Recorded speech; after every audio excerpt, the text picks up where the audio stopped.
CNBC आवाज Motilal Oswal studio से live.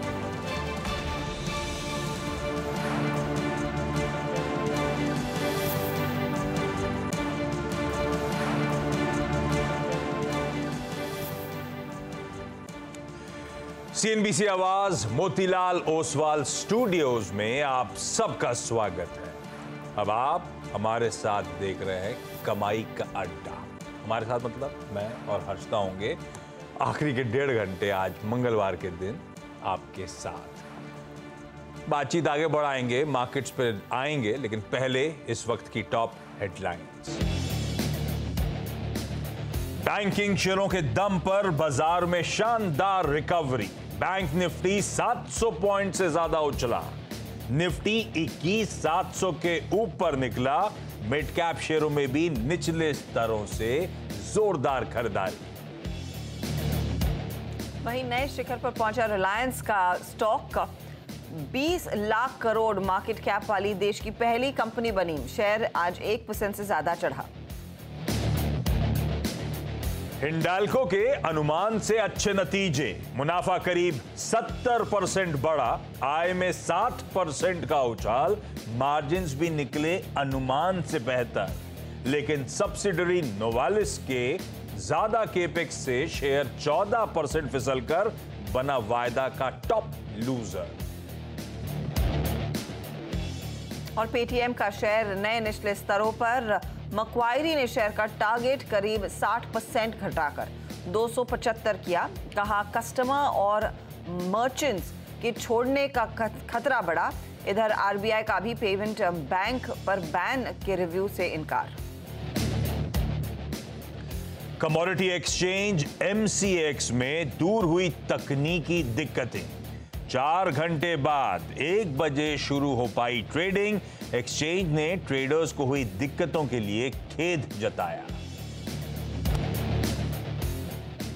और कल आएंगे ऑटो दिग्गज M&M के नतीजे।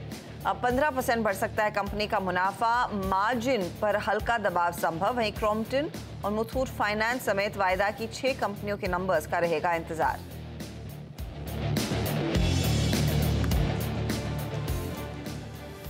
चलिए अब जरा मार्केट्स पे उतर आ जाए। दोपहर के 2 बज रहे हैं। मंगलवार का दिन है और कुछ डिवाइन इंटरवेंशन की जरूरत थी और दिख रही है।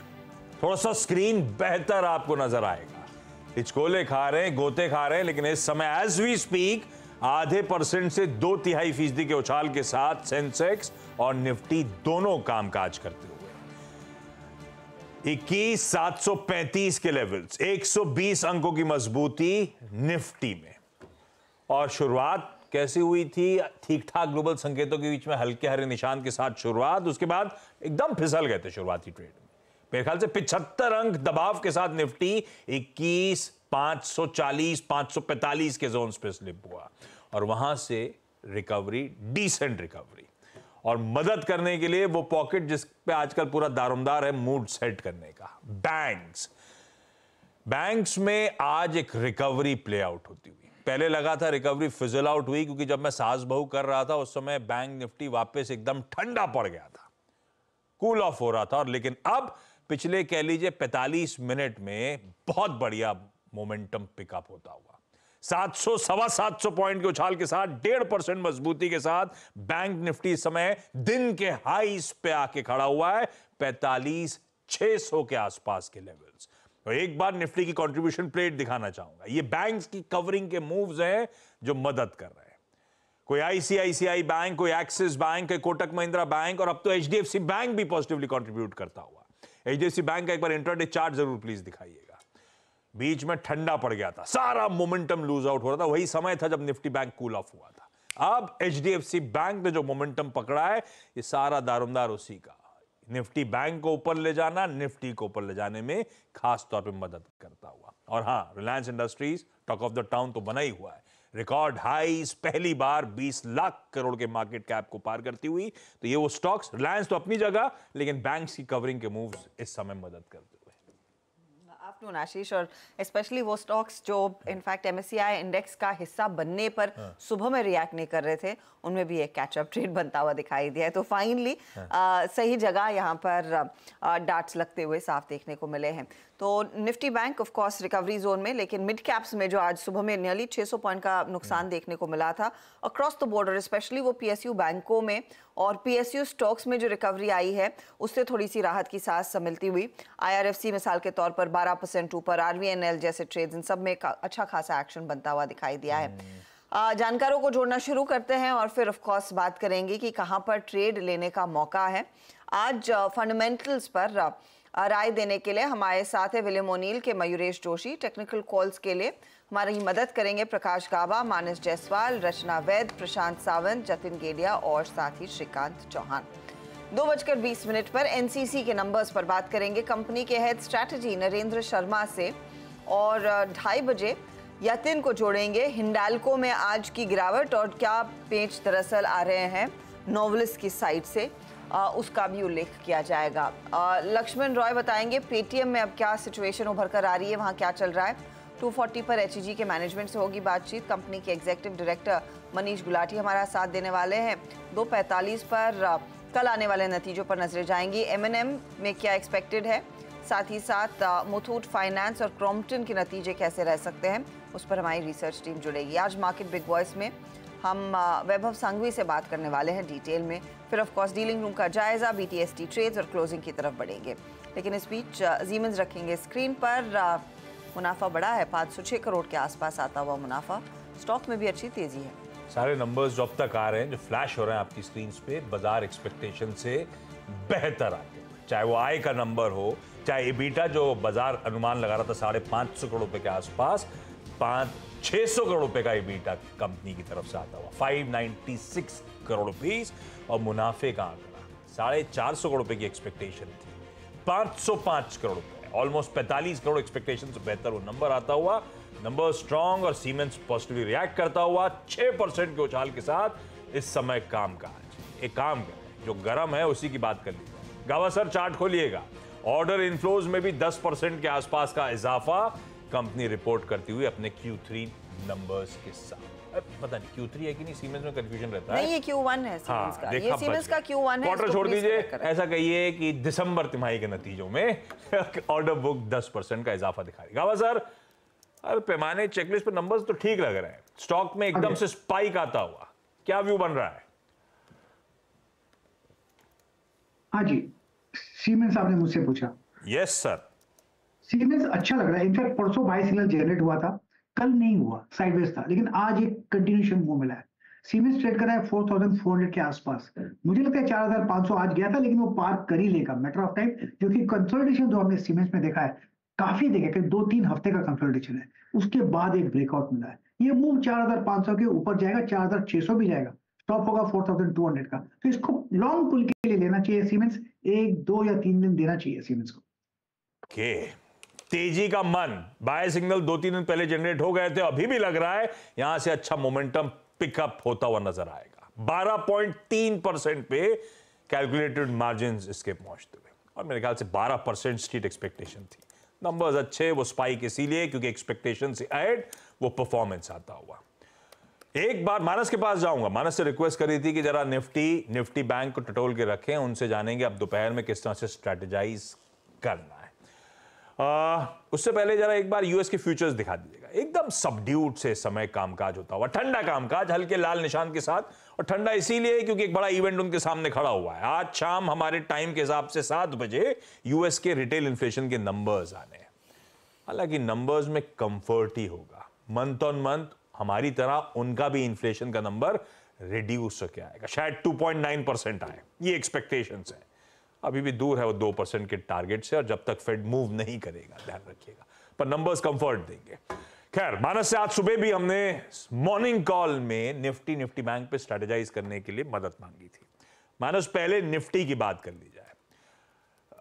मूव्स बढ़िया बनते हुए, और मैं क्लोजली वॉच आउट कर रहा था 21,740, क्योंकि अपन ने वो आज मूड थोड़ा तेजी की तरफ था, तो मैं निगेटिव बायस वाली बात को हटा के 21,740 वॉच आउट कर रहा था। आपने कहा था कंफर्ट के साथ सस्टेन करेगा तो शायद व्यू बदले बाजार पे, और एज वी स्पीक 21,740 के ऊपर, अब उसके ऊपर की ट्रेजेक्टरी पर हम ट्रेवर्स या कामकाज करते हुए क्या व्यू बन रहा है मानस? अच्छा, सुबह 3 चीजें वॉच आउट करने वाली थी।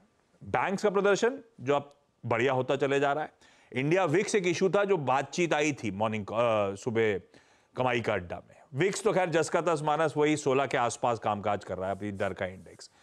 कैसा लग रहा है आपको निफ्टी का इस समय का रुझान? और आप उस थ्रेशोल्ड के ऊपर आए तो तेजी करोगे या अभी कुछ वॉच आउट करने की जरूरत? देखिए, अगर हम कल तक के पैटर्न आशीष जी देखें तो उस टाइम उस पैटर्न को देख के यही लग रहा था कि सेल ऑन रैलीज का मार्केट है, और हमने वो बाउंस बैक देखा भी, उस तरह की रिकवरी देखी जिसमें मेरे हिसाब से अभी भी, क्योंकि ट्रेंड में कोई रिवर्सल के साइन नहीं अभी तक दिख रहे हैं, इसलिए मेरा समझना है कि अभी तक की स्ट्रेटजी तो सेल ऑन रैलीज की ही रहेगी। तो जो 740 के ऊपर बाय करने के लिए बात हुई थी वो इंटरडे के लिए हुई थी, और मॉर्निंग सेशन में वो वैसा हुआ नहीं। तो मेरा समझना यही है कि आपको एक पोजीशन ट्रेड लेना बेहतर रहेगा। करंट लेवल्स पे भी आप एक बिकवाली का ट्रेड लीजिए, जहां पर आपके जो स्टॉप लॉसेस हैं वो 21,836 ये कैश लेवल्स हैं, 21,836 के स्टॉप लॉस के साथ बिकवाली करने का ही ट्रेड लेना चाहिए। देखिए आप, क्योंकि जो कल तक हम पैटर्न को देख रहे थे वो अभी निगेट नहीं हो रहा है कहीं से भी। तो जो सेल ऑन रैलीज की स्ट्रेटेजी थी वही रहेगी। 21,836 का आपको स्टॉप लॉस लगाना है कैश लेवल्स में। मैं उम्मीद कर रहा हूं कि गिरावट बढ़ेगी तो 21,500 तक के स्तर पोजिशनल बेसिस पे निफ्टी में देखने को मिल सकते हैं। तो इंट्राडे के लिए नहीं, पोजिशनल ट्रेड अभी भी सेल ऑन रैलीज का ही रहेगा निफ्टी पे। इंट्राडे भले ही सेहत डिसेंट लग रही हो, लेकिन अभी भी ट्रेंड सेल ऑन रैलीज का है, ये मानस की एनालिसिस कह रही है। 21,500 दोबारा टेस्ट कर सकते हैं। मानस, निफ्टी बैंक कंस्ट्रिंग, कल हम वो बार बार 200 डीएमए की बात कर रहे थे, 44,890 और उसके ऊपर क्लोज आया, आज उससे डिसाइसिवली ऊपर ट्रेड कर रहे हैं। यहाँ पर मूड सुधरा है या नहीं? तो देखिए, यहाँ पर स्ट्रेटेजी थोड़ी डिफरेंट है, और उसका रीजन आपने जो बताया बिल्कुल वही है कि 200 मूविंग एवरेज के नीचे नहीं जा रहा है बैंक निफ्टी, वहां पर सपोर्ट ले रहा है। तो यहाँ पर आपको अभी कंडीशनल ट्रेड लेना पड़ेगा। बिकवाली अब केवल तभी करें जब 45,000 के नीचे बैंक निफ्टी जाए, वहां पर ट्रेड होने लगे। 15-20 मिनट देख लीजिए कि 45,000 के नीचे जाके वहां पे ट्रेड हो रहा है या नहीं हो रहा है। केवल और केवल तभी बैंक निफ्टी में बिकवाली करेंगे, तब आप 45,300 के स्टॉप लॉस से 44,400 के टारगेट के लिए एक शॉर्ट कॉल ले सकते हैं। खरीदारी करने की जहां तक बात है, ऊपर की तरफ एक रेजिस्टेंस है जो कि 20 डे मूविंग एवरेज है। तो टेक्निकली जब 20 डे मूविंग एवरेज ब्रीच हो जाएंगे, उसके ऊपर बैंक निफ्टी निकलेगा, तभी एक लॉन्ग ट्रेड लेना है। तो खरीदारी केवल 45,900 के ऊपर करेंगे। अभी के लिए बैंक निफ्टी में कोई ट्रेड नहीं है। निफ्टी में कोई सौदा नहीं। कंडीशनल बाय और सेल जोन्स मानस ने ब्यूटीफुली हाईलाइट कर दिए हैं। अभी तो दूर है, लेकिन 45,000 के नीचे अगर स्लिप हो रहे हैं तब तो बिकवाली का ट्रेड बनेगा। जहां तक निफ्टी की बात है, वहां पे तो उछाल में अब इस समय बिकवाली करने का ही मन है। सेल ऑन रैलीज की स्ट्रैटेजी है, टेक्सचर वही है भाई साहब। और नीचे की तरफ 21,500, और 21,500 बड़ा इंपॉर्टेंट स्तर है जिसको टेस्ट करने जा रहे होंगे, क्योंकि वो राइटर्स का एग्रेसिव जोन है। उसकी सैंक्टिटी मेंटेन होना भी जरूरी है, लेकिन मानस कह रहे हैं वहां तक शायद अब बाजार हो सकता है इवेंचुअली गिरता हुआ आपको नजर आए। ये हो गई बढ़िया सी दोपहर की स्ट्रैटेजी। ये मानस की लाल टाई का इंपैक्ट है कि मूड ऐसा है, या गावा सर ऐसे ही आपका भी भरोसा नहीं बन रहा है क्या? आई एम सॉरी, मैं तो टाई वाई नहीं देखता, जो पहले उठा था टाई पहन लेता हूँ। अरे यार जोक की बात लगा देते हैं। गावा सर का ध्यान कहीं और है। लंच कर लिया आपने? क्या किया ना, क्या 11:30 बजे किया। तो दोबारा भूख लग रही है अभी गावा जी? बहुत भूख लगी, बहुत भूख लगी कसम से। मेरी वाइफ ले आई थी टॉबलरॉन, ये टॉबलरॉन खा ली। गावा सर कभी कभी फ्रेम से निकल लेते हैं। इनके बगल में रखा है फ्रिज, है ना गावा सर? पास में ही। हाँ, जब भी आपको फ्रेम में ना दिखे समझ लेना आप वो फ्रिज की तरफ निकलनी है। ज्यादा दूर नहीं है, अराउंड 15 कदम। अच्छा, एक्सपर्ट्स के पास जाऊं, पिक्स लेने की शुरुआत करूं। एक काम करिए, आज के ट्रेंडिंग स्टॉक्स दिखा देता हूं आपको, जिन पे शायद शो के दौरान कोशिश करेंगे, जब ट्रेंडिंग है तो शो के दौरान इन पे बातचीत भी हो जाएगी। पहले तेजी की ट्रेंडिंग स्टॉक्स। कोल इंडिया, कल यही इतनी गिरावट थी, 4-5% के आसपास कमजोर था। रात में नंबर्स आए, नंबर्स को एक थम्स अप मिला था। यही देखता था कोल इंडिया टिक पाएगा नहीं पाएगा, नंबर्स पे ड्यूली रिएक्ट करता हुआ। अच्छे नंबर्स, वापस 4.5% मजबूत, 452 के लेवल्स पर ट्रेड होता हुआ। यूपीएल में बढ़िया 4% के आसपास का उछाल आज के ट्रेडिंग सेशन में। और आज की हाईलाइट तो जहां पे बढ़िया कवरिंग के मूव्स आ रहे हैं, प्राइवेट बैंकिंग मेजर्स आपकी स्क्रीन पे, आईसीआईसीआई बैंक, एक्सिस बैंक, दोनों 2 से 3% मजबूती के साथ इस समय कामकाज करते हुए। इसके अलावा ओरेकल फाइनेंशियल्स आज बढ़िया मूव दिखा रहा है, 6% का उछाल है। अच्छी मजबूती के साथ कामकाज, हालांकि आईटी एज अ पैक में तो खैर मिला जुला रुझान है आज। पंजाब नेशनल बैंक, पीएनबी आज सुबह किसी एक्सपर्ट की मेरे ख्याल से गौरांग की लॉन्ग टर्म के लिए एक्यूमुलेशन का आइडिया था, पीएनबी आज बढ़िया कर रहा है। कल सरकारी बैंक बहुत पिटे थे, 4% मजबूत है। जेएमआर एयरपोर्ट्स ये तो खैर तेजी में एकदम रमा है, और अब वो एमएससीआई इंक्लूजन की और एडिड न्यूज, 4% का और उछाल, ऑलमोस्ट 90 के जोन्स पर कामकाज होता हुआ। और आईईएक्स ये तो वोलेटाइल काउंटर, लेकिन आज 3% के आसपास का उछाल। ये हो गया सब तेजी की साइड वाले ट्रेड्स। अब आइए मंदी, और ये तो गजब मंदी है। हिंडाल्को अच्छे नंबर्स, इवन नोवेलिस जो इसके आम के नंबर्स पे सुबह रिएक्ट कर रहे थे वो भी थम्स अप था। इबीटा बढ़िया एक्सपैंड करा, गाइडेंस स्ट्रांग थी, बस केपेक्स रिलेटेड जो डेंट आया उस पर आगे बातचीत भी कर लेंगे, व्यू भी ले लेंगे एक्सपर्ट्स का। 12.5% अभी भी कमजोर हिंडाल्को, वायदा का टॉप लूजर। हिंडाल्को का रब ऑफ पेरेंट पे पड़ता हुआ ग्रासिम 4% कमजोरी के साथ ट्रेड कर रहा है। महिंद्रा एंड महिंद्रा दबाव में, मेरे ख्याल से महिंद्रा एंड महिंद्रा के कल रिजल्ट्स आने, निफ्टी का इकलौता नंबर जिसके नंबर्स आने, और आज अपने मंथली अपडेट पे भी रिएक्ट कर रहा है, 1.5% दबाव। और टाटा मोटर्स का इंटरेस्टिंग अपडेट आया था, ईवी के प्राइसेस रिड्यूस करे इन्होंने अपनी गाड़ियों के, जबकि मेरे ख्याल से इस महीने की शुरुआत में ही जब इन्होंने cross the board passenger vehicles में दाम बढ़ाए थे इंक्लूडिंग ईवीज, तब कहा था इनपुट कॉस्ट बढ़ रही है इसीलिए बढ़ा रहे हैं। अभी तक मैंने रिलीज देखी नहीं, कोई रीजन स्पेसिफाई करा नहीं करा उसमें क्या रीजन है कि एकदम से दाम घटा दिया। रीजन उन्होंने स्पेसिफाई किया कि ईवी के दरअसल यूज केसेस को ज्यादा बढ़ाना चाहते हैं, इसीलिए वो प्राइस कट्स आ रहे हैं, और शायद यहाँ पर थोड़ी सी रॉ मटेरियल कॉस्ट में रिलीफ मिलती है। यूज केसेस मतलब ज्यादा ईवी गाड़ियां वो चाहते हैं बेचें, मतलब ज्यादा बिक्री बढ़ाने चाहते हैं, लिखा था मैं वही बोल रही हूँ।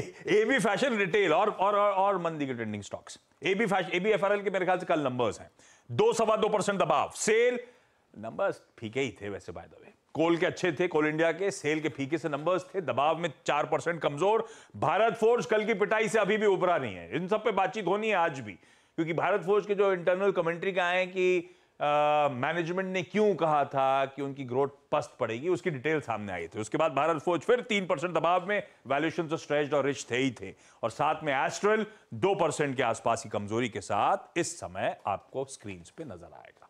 इन स्टॉक्स पे आगे बातचीत करते रहेंगे शो के दौरान। अभी एक काम करा जाए, एक्सपर्ट्स की बढ़िया सी पिक्स ले लें जो ये लोग ढूंढ के लाएं आज की रेटिंग सेशन में। सावंत साहब से शुरुआत कर रहा हूं। सावंत साहब, गुड आफ्टरनून। आज का प्रेफर्ड पिक कौन सा है 2 बजे का? Ashish ji, Asha ji, good afternoon panel और सभी दर्शकों को नमस्कार। तो यहाँ पे आईजीएल ने एक बहुत अच्छे गैप सपोर्ट से बाउंस किया हुआ है, और मुझे लग रहा है आज की प्राइस एक्शन काफी अच्छी है। इनफैक्ट जो कल बिकवाली भी हुई थी वहां कोई खास वॉल्यूम्स नहीं थे, तो अभी करीबन 433, 433, 435 के बीच ट्रेड कर रहा है। तो मेरा स्टॉप लॉस यहाँ पे आज के लो के नीचे होगा 421, 421, और जो टारगेट मैं देख रहा हूँ वो होगा करीबन 460, 460 का। ओके, तो ये फिलहाल आपके लिए आईजीएल में एक बाय साइड का मौका साफ दिख रहा है। 433 के आसपास है, 1.5% ऊपर। रचना जी, गुड आफ्टरनून, बताइए आपका ट्रेड। जी गुड आफ्टरनून। और मेरा इस वक्त का जो ट्रेड रहेगा वो डालमिया भारत के फ्यूचर्स में रहेगा। डालमिया भारत का फ्यूचर्स बहुत दिनों की गिरावट के बाद आज बहुत दिनों के बाद लोअर लेवल्स को रिजेक्ट करता हुआ नजर आ रहा है और ऊपर जाने की कोशिश में लगा हुआ है। यहाँ पे फ्यूचर्स के हिसाब से प्राइस जो है 2067 पे है।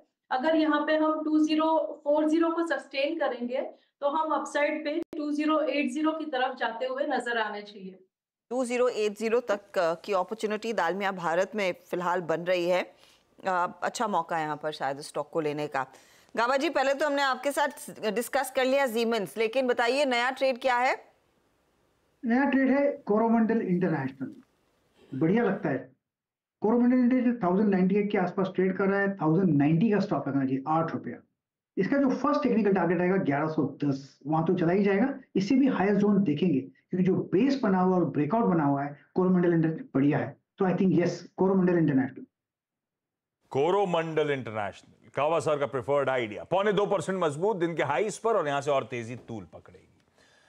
Jatin ji, good afternoon. जतिन जी, आपका इस समय का preferred pick. Good afternoon everybody. तो हमारे जो शेरखान रिसर्च टीम का व्यू है कि कहीं ना कहीं मार्केट में थोड़ी पॉजिटिविटी रह सकती है।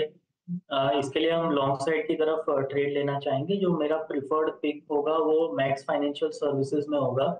तो रिसेंटली हमने एक शार्प रन अप के बाद 2 दिनों का एक करेक्शन देखा है। करेक्शन 40 आवर पे एवरेज पे आके फिर से एक बाइंग मोमेंटम बना रहा है। तो मेरे को लगता है कि ये करेक्शन कंप्लीट हो चुका है और next leg of the up move start हो चुका है। ऊपर में मेरे टारगेट्स रहेंगे 1020, 1040 और इसमें मैं स्टॉप लॉस 958 का लगा के लॉन्ग साइड की तरफ ट्रेड लेना चाहूँ। ओके, मैक्स फाइनेंशियल में एक मौका तेजी का बन रहा है। 16 रुपए की बढ़त आज 1020, 1040 के लेवल्स आगे दिखेंगे। ये आपके लिए व्यू है। मानस, बताइए आपका इस समय का ताजा ट्रेड। देखिए, ट्रेड बिकवाली करने का ट्रेड होगा। अल्ट्राटेक पे बिकवाली करनी है। अगर आप चार्ट देखेंगे तो यहाँ पर अब आपको वीकनेस दिखेगी, क्योंकि 20 डे मूविंग एवरेज के नीचे ट्रेड कर रहा है। जहां पर सपोर्ट ले रहा था, मेरे ख्याल से वो 9900 का स्तर था, उसके नीचे अब ट्रेड करने लगा है। तो आपको यहाँ पर बिकवाली बढ़ती हुई देखने को मिल सकती है। इसलिए अल्ट्राटेक के फ्यूचर में बिकवाली करनी है। 9975 का स्टॉप लॉस लगाना है इसके फ्यूचर में, और टारगेट 9700 के रहेंगे अल्ट्राटेक के फ्यूचर में। ऑप्शन में आप ट्रेड लेना चाहें तो 9800 का पुट ऑप्शन, जो कि 155 के आसपास ट्रेड हो रहा है, वहां पर आप 109 रुपए के स्टॉप लॉस से उस ऑप्शन में, पुट ऑप्शन में खरीदारी करिए और 235 रुपए के टारगेट सेट करिए। ओके, अल्ट्राटेक सीमेंट बेचिए, चाहे तो 9800 का पुट इसका खरीदा जा सकता है।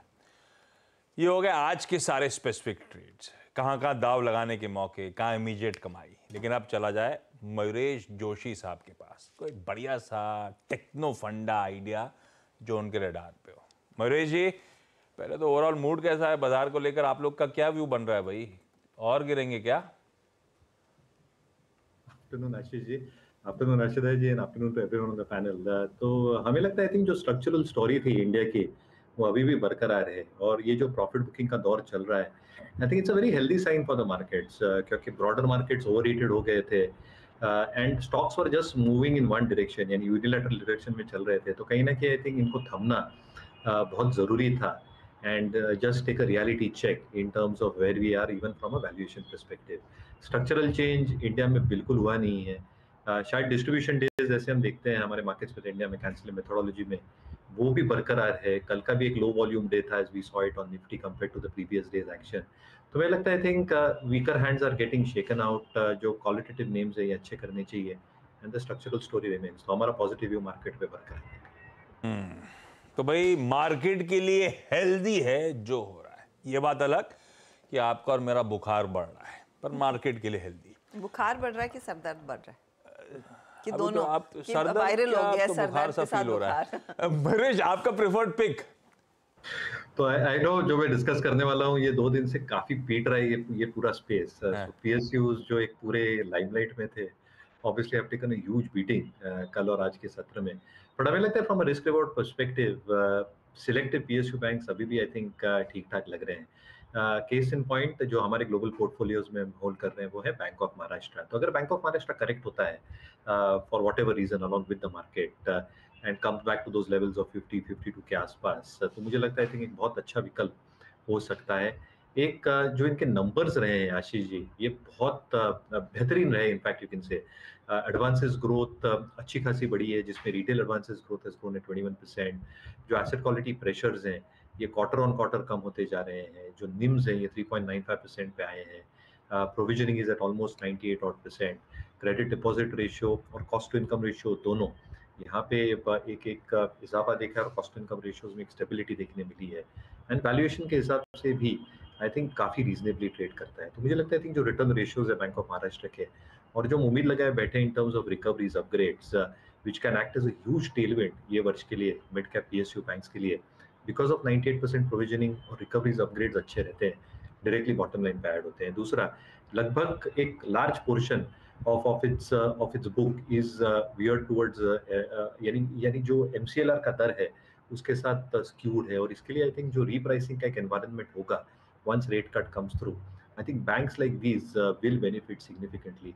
और तीसरा आई थिंक जो बॉन्ड यील्ड्स हैं because of the treasury book that they own generally for the space, they should keep on doing well. जो बॉन्ड इंक्लूजन में एक सिग्निफिकेंट फ्लो आएगा अप्रैल के बाद, मुझे लगता है आई थिंक ट्रेजरी यील्ड्स एक बेनिफिशियल पोजीशन में रहेंगे, treasury incomes for most PSU banks. तो अगर ये डिक्लाइन करता है stock to those levels, I think बहुत अच्छे विकल्प हो सकते हैं। एज अ डिस्क्लेमर, मेरी पर्सनल होल्डिंग में नहीं है, बट हमारे ग्लोबल पोर्टफोलियोज में स्टॉक है। तो अभी भी गिरावट, मतलब ये 70 वाला ऑलरेडी 55-56 पे आके घुमा है, ये लेवल सही है कि आप और वेट करोगे? मैं थोड़ा रुकूंगा। तो एज आई सेड, अगर पुल बैक देता है तो आई थिंक एक बेहतर ट्रेड होगा फॉर रिस्क रिवॉर्ड पर्सपेक्टिव।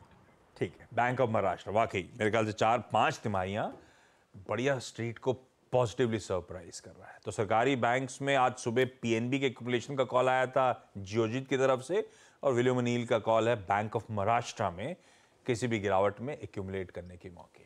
आप लोग भी ट्रेडिंग मेंबर हो क्या मयूरेश एमसीएक्स में? विलियम ओनील का होगा ना? नहीं आशीष जी, कमोडिटी समझ में नहीं आता। और हिंडाल्को पे पिक देते हैं। झूठ बोल रहे हैं। चलिए, हिंडाल्को पर ऑफ कोर्स आगे डिस्कस भी करेंगे, क्योंकि नंबर्स के बाद अच्छे नतीजे आने के बावजूद वो स्टॉक रिकवर नहीं हो पाया है।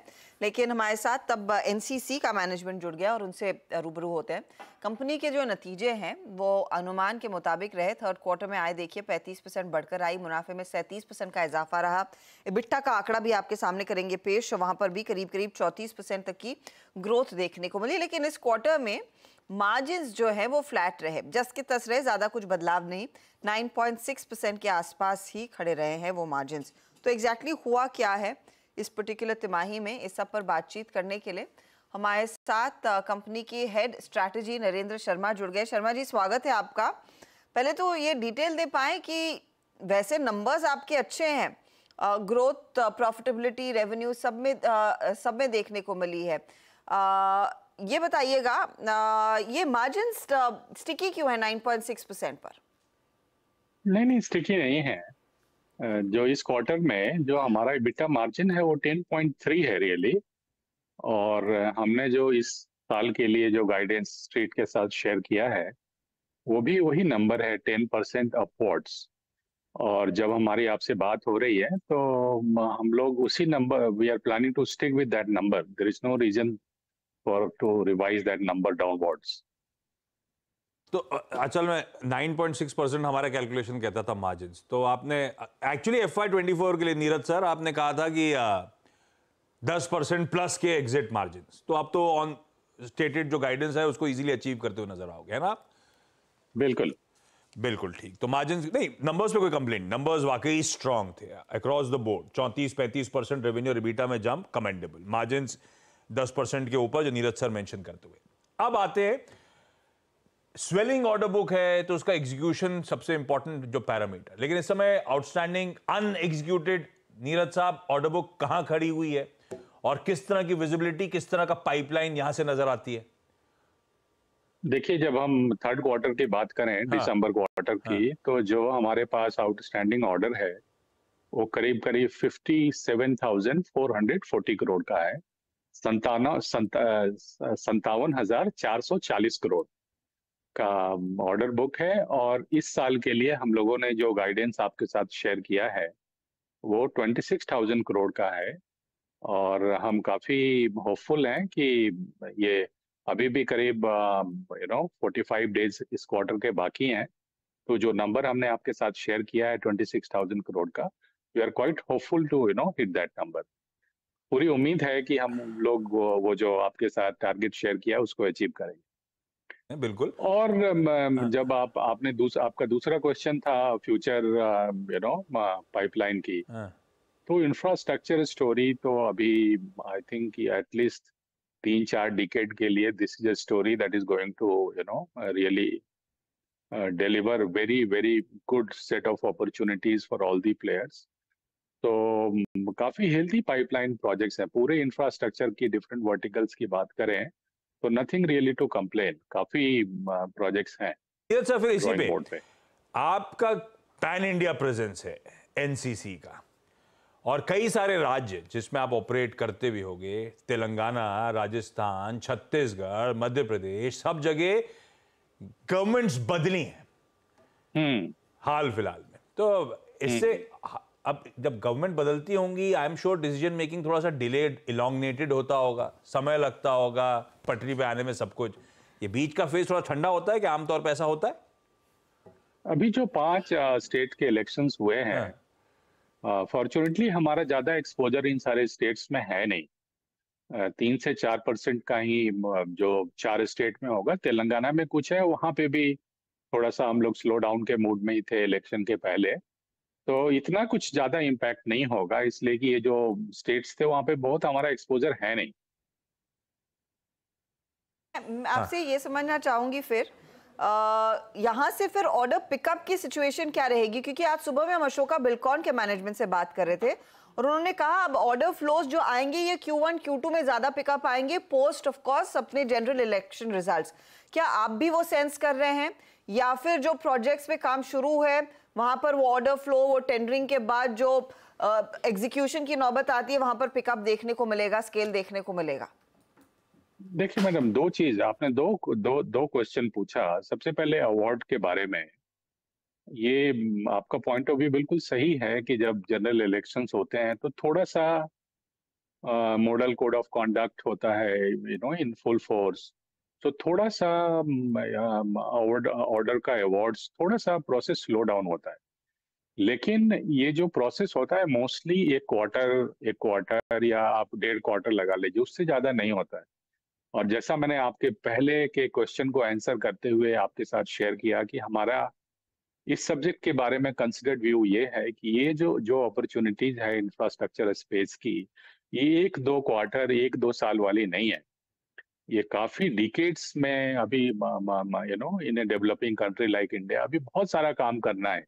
आप किसी भी इंफ्रास्ट्रक्चर वर्टिकल के बात लीजिए तो काफी अपॉर्चुनिटीज आएंगी, तो we should not get unnecessary get carried away what is going to happen in next quarter और सो, बिकॉज आप उसके बाद भी जब भी नई गवर्नमेंट भी आएगी, whosoever comes to power will have to give adequate thrust to spending in the infrastructure, otherwise we cannot make the progress। आपका दूसरा क्वेश्चन था एग्जीक्यूशन के बारे में, उसमें भी हमारा एक्सपीरियंस पास्ट का ये रहा है कि थोड़ा सा स्लो डाउन होता है, लोग इलेक्शंस के मूड में आते हैं, काफी सारा लेबर फोर्स वगैरह भी they prefer to go back to their native places to cast their votes, but ये सब कुछ महीनों की बात है, उसके बाद फिर से पूरा एग्जीक्यूशन चालू हो जाता है। और अभी आज के दिन में ऐसा कोई रीजन नहीं है जिसके कारण हम आपके साथ ये शेयर करें कि नहीं इसका बहुत बड़ा कोई नेगेटिव इम्पैक्ट होने वाला है। आई होप कि that answers your question। yes completely। चलिए नीरज जी, बढ़िया। अरे एक जाते जाते एक आखिरी सवाल, वो आमतौर पे हाइजीन वाला नहीं, एक ही काफी है, हाइजीन वाला सवाल, वो डेट लेवल्स को लेकर, क्योंकि मैं देख रहा था FY25 के लिए बड़े एग्रेसिव गाइडेंस है डेट रिड्यूस करने की। Q3 के एंड में कहां खड़ी थी, Q4 में आई एम श्योर थोड़ा सा एक्यूमुलेट होगी, तो आपके एग्जिट डेट लेवल्स क्या होंगे, और फिर FY25 के लिए किस तरह की पिक्चर पैन आउट होनी है? ठीक है, मैं इसका थोड़ा सा दूसरे तरीके से जवाब देता हूं अगर आपकी परमिशन हो तो। सबसे पहले ये जो पूरा डेट है, ये वर्किंग कैपिटल का डेट है। लास्ट ईयर में FY23 में हम लोगों ने करीब 35% का ग्रोथ डिलीवर किया था इन द परफॉर्मेंस। इस साल भी आपने खुद ही बताया कि 9 मंथ्स में वी हैव डिलीवर्ड 35% ग्रोथ। तो जब हम इस तरह का ग्रोथ होता है तो you need the working capital. Mostly ये जो डेट है ना, वो वर्किंग कैपिटल का डेट है, और जब भी कंपनी ग्रो करती है, इतने सारे healthy set of numbers deliver करती है, तो naturally you have to invest in the working capital. दूसरा, हमने एक अर्निंग्स कॉल में एक बॉल पार्क नंबर आपसे ऑलरेडी शेयर किया था, करीब 1300 से 1500 करोड़ का। तो हम वही नंबर को स्टिक करते हैं आज के दिन में। ठीक बात। Neeraj ji, thank you so much जुड़ने के लिए। कॉन्ग्रेचुलेशंस बढ़िया नंबर्स पे, और इस समय भी एज वी स्पीक स्टॉक 2.5% मजबूत। मयूरेश, वाकई ये infra as a story, Neeraj ji सही कह रहे हैं, ये तो 2-3 दशकों की स्टोरी लगती है, पर ये बजट में जो अनाउंसमेंट आया, मेरे ख्याल से जो 15-20% पिछली बार के 30% के बाद एटलीस्ट 15-20% इंटरिम में भी एक्सपेक्टेशन, बड़ा 11.11% मेरे ख्याल से इस बार के एपेक्स पे स्पेंड। थोड़ा डिसअपॉइंटेड हो इससे लेकर, या ये सिर्फ इंटरिम था, अभी जुलाई में जो बजट आएगा हो सकता है इसको अगर कर दिया जाए, एलोकेशन बढ़ा दिया जाए? बिल्कुल, और हमारा भी यही मानना है कि शायद जब मेन बजट आएगा जून जुलाई में, तब शायद ये एलोकेशंस ज़्यादा बढ़ सकते हैं एक सेक्टर के लिए, because the central government realises कि अगर आप इंफ्रा स्ट्रोक मैन्युफैक्चरिंग में इन्वेस्ट करते हैं, यहाँ पे जो मल्टीप्लायर इफेक्ट आता है, एक तो केपेक्स बढ़ता है गवर्नमेंट साइड से, गवर्नमेंट साइड केपेक्स के वजह से जो जॉब्स होते हैं वहाँ पे जो वृद्धि होती है, और जो एक मल्टीप्लायर इफेक्ट जीडीपी पे देखा जाता है, वहाँ से प्राइवेट केपेक्स स्टार्ट हो जाता है। So I think the government realizes the entire multiplier effect economy पे जो आता है, और इसलिए आई थिंक हमारे अनुमान में, I think as the main budget draws closer to June July, शायद इसमें एक अपसाइड पे एलोकेशंस बढ़ा दिए जाएं, and that obviously augurs well ये पूरे स्पेस के लिए, infra, construction and manufacturing. NCC का क्विकली एक चार्ट चेक, उसके बाद यतिन और लक्ष्मण दोनों स्क्रीन पर रेडी हैं। कुछ ही देर में क्या चल रहा है कि हम लोग शुरुआत कर देंगे, लेकिन पहले एनसीसी। रचना जी चार्ट्स देखिए प्लीज, कैसा लग रहा है ये स्टॉक?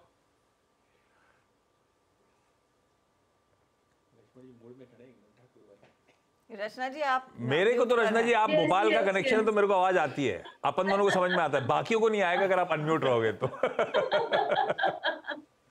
So sorry.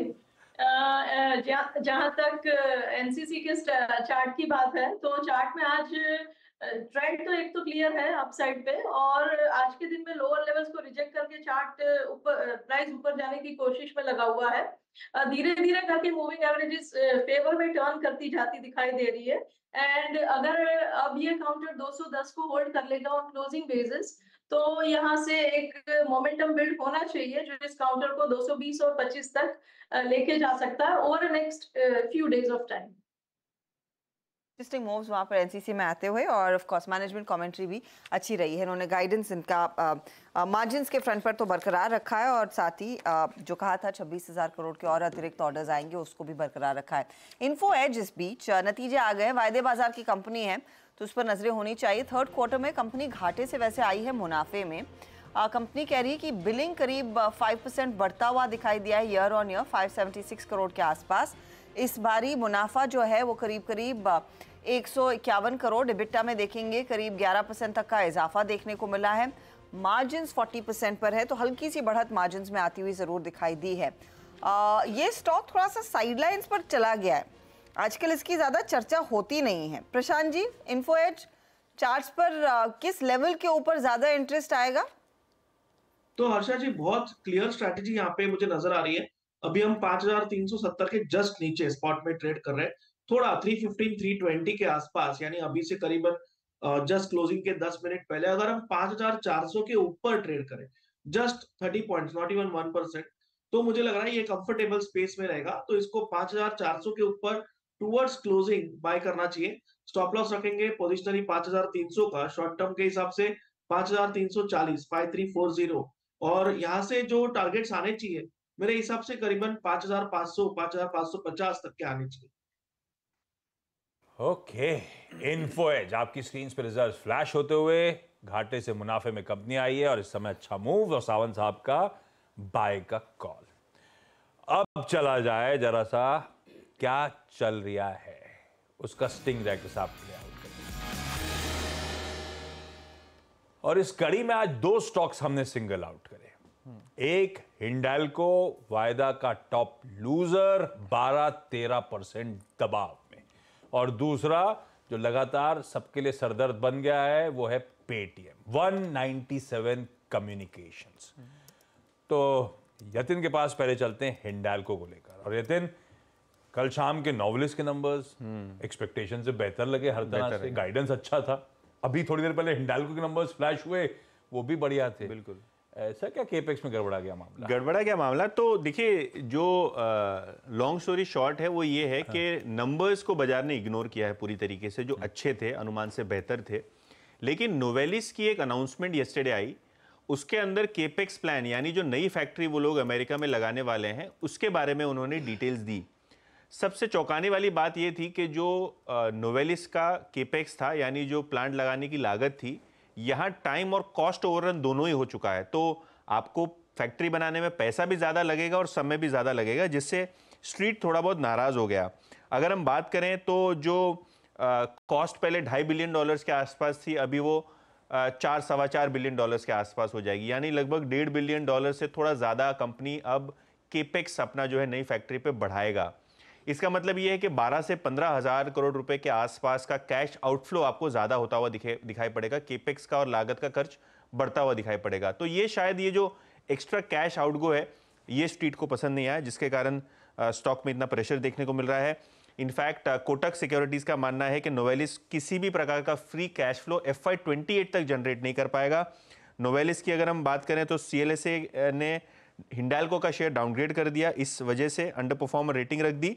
और अगर हम दूसरे ब्रोकरेज की बात करें जैसे कि जेफरीज, इन्होंने बाय रेटिंग बरकरार रखी है, टारगेट में कोई बदलाव नहीं किया है, लेकिन इनको लगता है कि ये जो केपेक्स का ओवरहैंग है वो शॉर्ट टर्म में शायद शेयर को परेशान कर सकता है। 2.5 बिलियन बढ़ के 4 बिलियन, 4.5 ना भी करूं तो 60% का इंक्रीज, ये उसी सेम फैक्ट्री का या फैक्ट्री का कैपेसिटी बढ़ा रहे हैं? नहीं, सेम फैक्ट्री।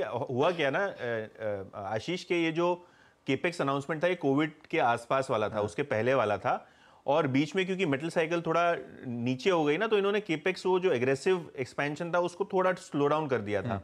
लेकिन ये जो इन्वेस्टर अपडेट हुआ उसमें इन्होंने कहा कि ये मतलब थोड़ा इसकी गति भी थोड़ी धीमी रहेगी, लेकिन कॉस्ट ओवररन हो जाएगा, तो टाइम भी लगेगा, पैसे भी ज्यादा देने पड़ेंगे, तो वक्त और पैसे दोनों जाया हो गए, IRR गड़बड़ा जाएगा। अरे मयूरेश, ये तो BMC के कॉस्ट ओवररन से भी कहीं ज्यादा है।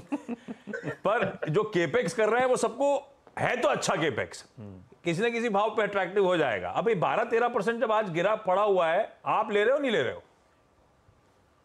नहीं, मुझे लगता है आई थिंक थोड़ा कंसोलिडेट होगा। अगर ये लेवल्स पे कंसोलिडेट होता है आशीष जी, तो I think we will maintain our positive stance. दो चीजें, एक जैसे मोटा भाई ने कहा, obviously I think this is the factor which is creating a huge impact, but ये 365 मिलियन एक उनकी जो stand alone recycling investment facility है यूएस में नोवेलिस की, वहां पे भी इन्वेस्ट कर रहे हैं। तो कहीं ना कहीं आई थिंक जो इनिशियल इन्वेस्टमेंट था और जो एग्जिस्टिंग इन्वेस्टमेंट होने वाला है वो नोवेलिस के कैश फ्लो पे जरूर इंपैक्ट लाएगा। But I think the management sounds very very hopeful दो चीजों पे। एक, आई थिंक जो बेवरेज कैन का इनका बिजनेस है that expected to grow at a very good pace, और दूसरा एल्यूमिनियम का जो बिजनेस है ईवीज को लेके, यानी ईवी गाड़ियों को लेके, वहां पे अच्छी खासी बढ़त मान के चल रही है हिंडाल्को। और इसलिए जो लास्ट यानी ये जो एग्जिस्टिंग तिमाही थी, यहाँ पे इन्होंने लगभग जो $500 प्रति टन जो इबिटा पोस्ट किया था, they are expecting EBITDA in fourth quarter at 525, और अगले कुछ क्वार्टर्स के लिए 600 क्रॉस करेगा। तो कहीं ना कहीं आई थिंक ऑपरेटिंग एफिशिएंसीज बरकरार रहेगी। This will obviously create an impact on cash flows, but even stand alone business मेरे ख्याल से I think aluminium EBITDA including Utkal का जो उनका एक जो डिवीजन है, यहाँ पे एक सिग्निफिकेंट ग्रोथ देखी गई है ईयर ऑन ईयर और quarter on quarter as well, and copper is showing signs of stability. तो मुझे लगता है आई थिंक जो आज प्राइस डैमेज हुआ है, the worst is probably now captured in, थोड़ा कंसोलिडेटेड होगा, बट अगर ये लेवल्स पे कंसोलिडेट होता है, ज्यादा गिरता नहीं है, तो हम ये स्टॉक पे पॉजिटिव लेवल्स पे खरीदारी करी जा सकती है। जतिन जी, हिंडाल्को और ग्रासिम कुछ हद तक खामियाजा इस बात का भुगत रहा है कि हिंडाल्को का प्रोमोटर एंटिटी, हालांकि बहुत मिनिस्क्यूल सा स्टेक है उसके पास, फिर भी 4% वो भी गिरा हुआ है। चार्ट्स पे कैसे हिंडाल्को को चार्टिकली सही लेवल्स हैं क्या लंबी अवधि के लिए उतर जाने के लिए स्टॉक में? देखिए, अगर जो हिंडाल्को की बात करूँ तो आज का जो प्राइस एक्शन है वो डेफिनेटली एक चार्ट्स को डेंट कर दिया है। मेरे को लगता है शॉर्ट टू मीडियम टर्म में थोड़ा साइडवेज या तो फिर नेगेटिव भी रह सकता है। मेरे को लगता है कि नीचे में 485 से लेके 480 का एक जोन बन रहा है, जहाँ पे थोड़ा एक माइनर सपोर्ट है, लेकिन करंट लेवल्स पे भी मेरे को लगता है कि यहाँ पे अगर जो बाउंस बैक आता है तो मेरे को लगता है शॉर्ट साइड की ही तरफ ट्रेड लेना चाहिए।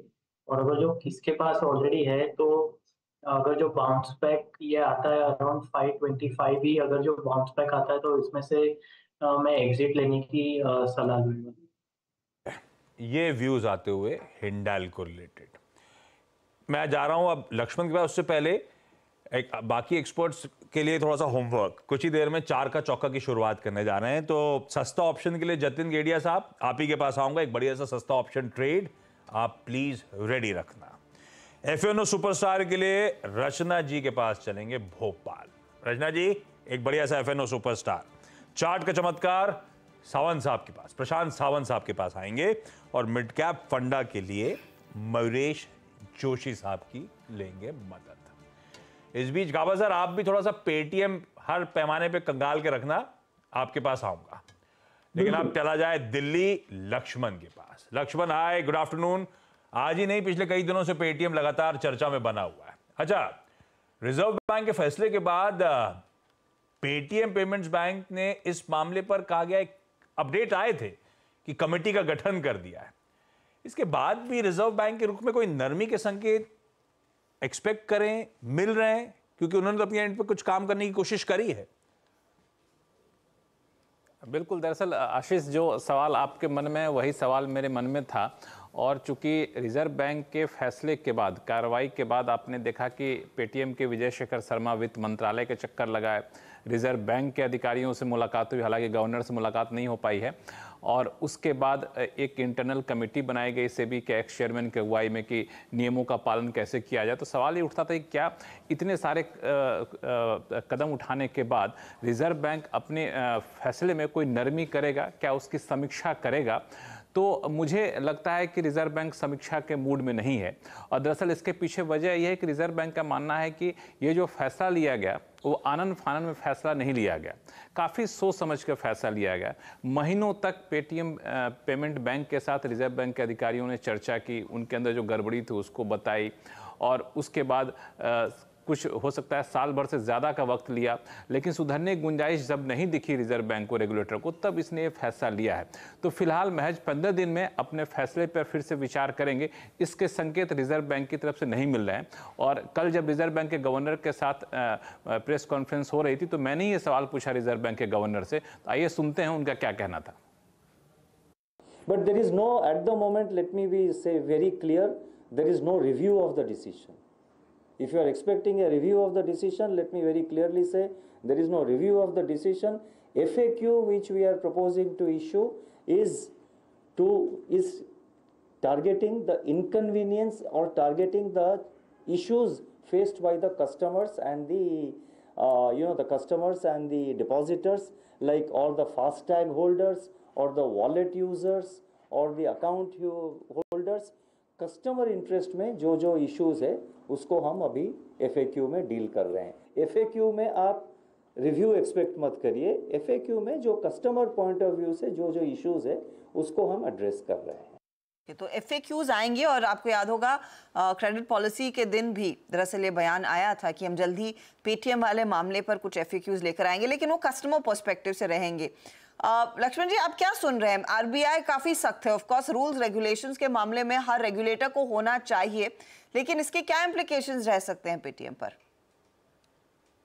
देखिए, मुझे जो संकेत मिल रहे हैं अलग अलग लोगों से बातचीत करके, तो मुझे लगता है कि रेगुलेटर काफ़ी ज़्यादा जो है सो सख्त रहने वाला है, रवैया सख्त रहने वाला है। इसके पीछे वजह यह है कि ये गड़बड़ी छोटी मोटी गड़बड़ी नहीं थी। जो गड़बड़ी पाई गई पेटीएम पेमेंट बैंक में वो काफ़ी गंभीर गड़बड़ी थी। दरअसल जब पेटीएम पेमेंट बैंक को बैंकिंग लाइसेंस दिया गया था, उसके 1 साल बाद से गड़बड़ी निकल कर सामने आने शुरू हो गई थी। तो 2 बार आपको याद ही होगा अलग अलग सख्ती कदम उठाए गए थे रिजर्व बैंक की तरफ से, लेकिन उसके बावजूद सूत्रों का यहां तक कहना है कि जब अपनी तरफ से रिपोर्ट सौंपते थे कंप्लायंस फुलफिल करने का, उस रिपोर्ट में भी कई सारी खामियां थी, लेकिन वो नियमों में गड़बड़ी लगातार होती रही। और ऐसा एहसास नहीं हुआ कभी रिजर्व बैंक को कि वाकई इन गड़बड़ी को ठीक करने को लेकर पेटीएम पेमेंट बैंक काफ़ी ज़्यादा गंभीर है। तो मुझे लगता है कि ये सख्ती के पीछे असली वजह यह है कि वो गंभीरता अभी तक नहीं दिखाई गई है। हालांकि अब चूंकि पेटीएम पेमेंट बैंक ने कमेटी बनाई है, कमेटी आने के बाद देखना होगा कि कितना ज़्यादा अपने नियमों का पालन करते हैं। आपको याद होगा एक छोटी सी घटना, आपको जब HDFC बैंक पर रिजर्व बैंक ने सख्ती की थी तो HDFC बैंक का पूरा बोर्ड जाकर रिजर्व बैंक गवर्नर के साथ बैठा था, पूछा था कहाँ का गलती है मुझे बताइए। और फिर जब 90% गड़बड़ी सुधार दी गई थी उसके बाद वो सख्ती हटाई गई थी। तो कुछ उस तरह की गंभीरता जब तक पेमेंट बैंक से, पेटीएम पेमेंट बैंक से नहीं दिखता है, मुझे लगता है कोई नरमी का रवैया आपको रिजर्व बैंक की तरफ से देखने को मिलेगा, इसकी संभावना काफी कम है। लक्ष्मण, अब यहां से आगे आपको क्या दिख रहा है? लाइसेंस रद्द होने की भी अटकलें लगाई जा रही है?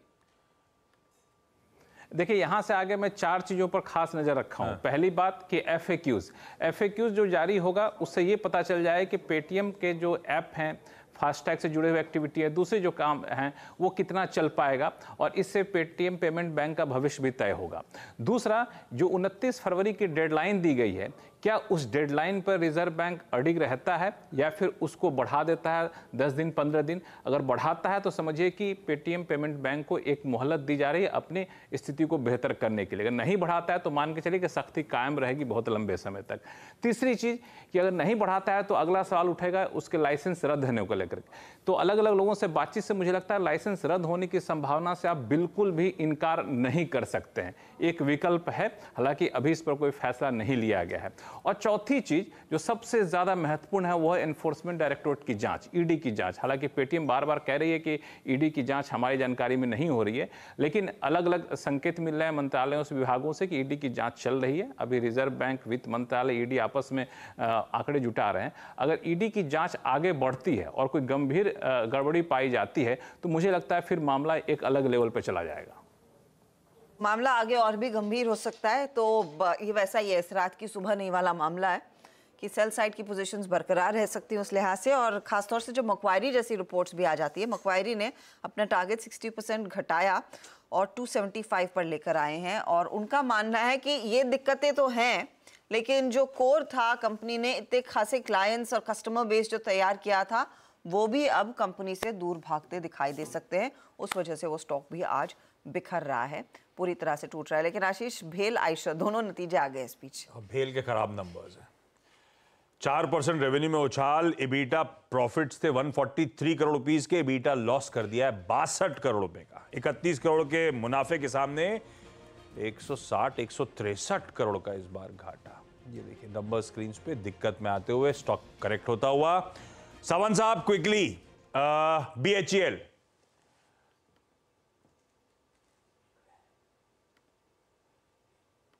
सावंत साहब। आशीष जी, यहाँ पे क्लियर स्ट्रक्चरल ब्रेकडाउन हुआ है, बट जो अभी लो बना हुआ है वो एक अहम सपोर्ट है, एक राउंड नंबर इमोशनल सपोर्ट 200 का। तो मुझे लग रहा है जिनके पास पोजीशन है वो इसके जस्ट नीचे 195 का एक पोजिशनल स्टॉप लॉस लगा के रखे। अगर ये ट्रिगर ना हो तो आप कंटिन्यू कर सकते हो। फ्रेश बाइंग में सलाह नहीं दूंगा, जरा 1-2 दिन वॉच करेंगे, बट एग्जिस्टिंग लॉन्ग्स के लिए 195 स्पॉट आपका स्टॉप लॉस होना चाहिए। दूसरी तरफ आयशर मोटर्स नंबर्स लेकर आई है स्क्रीन पे। अच्छा है, रेवेन्यू मोमेंटम एक्सपेक्टेशन से बेहतर, 4180 करोड़ रुपए, 4022 करोड़ एक्सपेक्टेशन थी। इबीटा 1090 करोड़ रुपए, हालांकि मार्जिन एक्सपेक्टेशन से कम परफॉर्म करते हुए 27% एक्सपेक्टेड था, 26% के आसपास वो मार्जिन का नंबर, तो एकदम से स्पाइक आया था। अब वो वापस ठंडा पड़ता हुआ इस समय आयशर मोटर्स का स्टॉक। इस बीच श्रीकांत चौहान साहब भी स्क्रीन पे जुड़ते हुए। श्रीकांत, आयशर मोटर्स पे चेक प्लस आपका प्रेफर्ड पिक। बिल्कुल आशीष जी, तो देखिए अगर आयशर मोटर की बात करें तो टेक्निकल स्ट्रक्चर तो इसका काफी बेहतर है वैसे देखा जाए तो। नो डाउट कि रिजल्ट के बाद अभी थोड़ा करेक्शन आया, लेकिन मुझे लगता है कि थोड़ा और इसे समय देना चाहिए। 3700 के करीब इसमें एक बढ़िया सपोर्ट है, तो उन लेवल्स के नीचे जब तक ये नहीं जाता है तब तक मुझे लगता है कि स्टॉक में वापस से एक बार 3900 से लेकर 4000 के लेवल्स दिखाने में ये दमखम रखता है। साथ ही साथ अगर इसके ओवरऑल वीकली या मंथली स्टॉक के पैटर्न को देखें तो मुझे लगता है कि स्टॉक में बाय ऑन डिप्स की स्ट्रैटेजी रखनी चाहिए, इवेंचुअली स्टॉक परफॉर्म करते हुए नजर आएगा। अच्छा, अगर स्टॉक की बात करें तो मुझे लगता है कि मार्केट वैसे काफी वॉलेटाइल हो चुका है और इस मार्केट में आज जो पर्टिकुलर सपोर्ट आ रहा है वो आ रहा है बैंक या बैंक स्टॉक से आ रहा है। तो करंट लेवल से मुझे लगता है कि स्टेट बैंक ऑफ इंडिया को लॉन्ग करके चले, जो 712 713 के करीब ट्रेड कर रहा है। ये स्टॉक 730-35 के लेवल्स दिखा सकता है। करंट लेवल से अगर इसे मैं लॉन्ग करता हूं तो मेरे स्टॉप लॉस रहेंगे एट 695। तो 695 के स्टॉप लॉस के साथ स्टेट बैंक ऑफ इंडिया को लॉन्ग करें। स्टेट बैंक ऑफ इंडिया एक प्रेफर्ड ट्रेड है इस समय, जहां पर एक अपॉर्चुनिटी आपको तेजी की दिख रही है।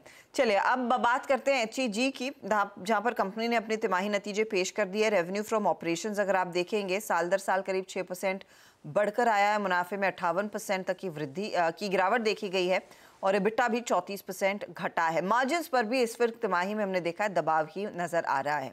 अब क्या वजह है कि ये प्रेशर परसिस्ट कर रहा है मार्जिन्स पर, और क्या वहां पर कुछ विजिबिलिटी है टर्न अराउंड की या नहीं? हमारे साथ कंपनी के ED मनीष गुलाटी जुड़ गए। मनीष जी, एक और क्वार्टर जहां पर हमने देखा है मार्जिन्स पर दबाव है, ये वीकनेस कुछ इंडिकेशन आप दे पाएंगे कि कब पूरी होती हुई दिखाई देगी, और इस क्वार्टर के लिए लार्जली यूटिलाइजेशन की स्थिति क्या है, इंप्रूवमेंट है या नहीं? देखिए, मैं पहले इस बात से स्टार्ट करता हूँ, जैसे अभी 2023 खत्म हुआ तो हमारे पास वर्ल्ड स्टील एसोसिएशन से वर्ल्ड स्टील प्रोडक्शन के फिगर्स हैं। तो उसमें हमने ये देखा कि वर्ल्ड में 0% ग्रोथ हुई है बिटवीन 22 एंड 23। और जैसा कि आप जानते हैं ये this is because of geopolitical situations prevailing. तो एक तो स्टील में 0% ग्रोथ हुई। दूसरा, जिन कंट्रीज में हम ऑपरेट करते हैं, एक्सपोर्ट करते हैं, जैसे कि यूरोप है, टर्की है, वहां पे तो एक्चुअली गिरावट हुई है। जैसे यूरोपियन यूनियन में 7.5% की गिरावट स्टील में, टर्की में 5% के आसपास की गिरावट। तो ये सब चीजों के इम्पैक्ट की वजह से ऑल्दो HEG ने साल की शुरुआत से पूरी कोशिश करके अपना कैपेसिटी यूटिलाइजेशन 85% के आसपास रखा है, जो अभी भी 85% है। तो जैसे ही ये स्टील प्रोडक्शन, चूंकि हमारी एक डिराइव डिमांड है, जितना स्टील बनता है इलेक्ट्रिक आर्क फर्नेस रूट से, उससे वहां पे हमारे इलेक्ट्रोड इंडस्ट्री की डिमांड डिराइव होती है। तो इसमें अपटेक अभी लगता है कि 1-2 क्वार्टर्स में अभी और प्रेशर बना रहेगा स्टील प्रोडक्शन पे, और उसके बाद मेरे को लगता है कि towards 2024 and the steel production should start to go up. असल में जब साल की शुरुआत हुई थी तब ये कहा गया था कि वॉल्यूम्स इवेंचुअली बढ़ेंगे, क्योंकि यूएस स्टील मिल्स के इन्वेंट्रीज डिक्लाइन हो रही है। अभी तक वो पिक्चर पेंट हुई नहीं, मार्जिन्स कॉन्ट्रैक्ट हो रहे हैं, आप लोगों ने कहा भी था। तो फिर बेसिकली यहां से 1-2 तिमाहियों बाद आप लोग शायद प्राइस इंक्रीज लेना शुरू करें, और उसके बाद समीकरण बदलते हुए नजर आए। FY25 के समीकरण ऐसे होंगे सब्सिक्वेंट क्वार्टर्स में, ऐसा मान के चलो। मैं इस बात को ऐसे बोलता हूं कि जो medium to long term growth story है इलेक्ट्रोड इंडस्ट्री की, वो अपनी जगह बिल्कुल इंटैक्ट है। जो डीकार्बनाइजेशन की वजह से जो शिफ्ट हो रहा है ब्लास्ट फर्नेस स्टील प्रोडक्शन से electric arc furnace steel production पर, वो डेफिनेटली इंटैक्ट है। जैसे कि हम इसको बहुत क्लोजली ट्रैक करते हैं, नई नई कैपेसिटीज जो इलेक्ट्रिक आर्क फर्नेस में आ रही हैं, उसमें 10 मिलियन टन करीब आ चुकी है। 30 मिलियन टन हमें पता है कि 24-25 में वेरियस स्टेजेस ऑफ इंप्लीमेंटेशन पर है। तो इसका जो वंस ये जो शिफ्ट है, जितने इलेक्ट्रिक आर्क फर्नेस स्टील से बनेंगे स्टील, उतना ही इलेक्ट्रोड का डिमांड बढ़ेगा। तो हम इसमें इस चीज को लेकर बहुत हाईली पॉजिटिव हैं कि 25 स्टार्टिंग से तो definitely the demand should go up, we have no doubt about it. अच्छा, ठीक है, ये ग्लोबल डीकार्बनाइजेशन तो खैर benefit HEG basically electric arc वालों सबको मिलना है। ये बताओ आप, ये एनोड्स का जो लिथियम आयन बैटरीज का फोरे की तैयारी हो रही थी, मेरे ख्याल से FY25 में आपने गाइड करा था, अगले फाइनेंशियल ईयर की तो कहानी थी वो। बड़ा ग्रोथ ट्रिगर सब हम लोग मान के चल रहे हैं। टारगेटेड FY25 कौन सा क्वार्टर, क्या तैयारी है, कहां तक पहुंची बात? इसमें तो लैंड अक्वायर हो चुका है, काम स्टार्ट हो चुका है, और ये प्रोजेक्ट जो है ये मिडल ऑफ 25-26 में आएगा, not in FY25, I will say FY26। और इसमें जो बैटरी है, जो बैटरी में इतनी इलेक्ट्रिक व्हीकल्स में ग्रोथ आएगी, जिसकी वजह से सेल्स चाहिए होंगे, उस सेल का एक कंपोनेंट है ग्रेफाइट एनोड, जिसको हमारी सब्सिडरी TACC मैन्युफैक्चर करेगी। तो उसमें हम पूरी स्पीड पे काम कर रहे हैं, हम बहुत पॉजिटिव हैं उस बिजनेस को लेकर।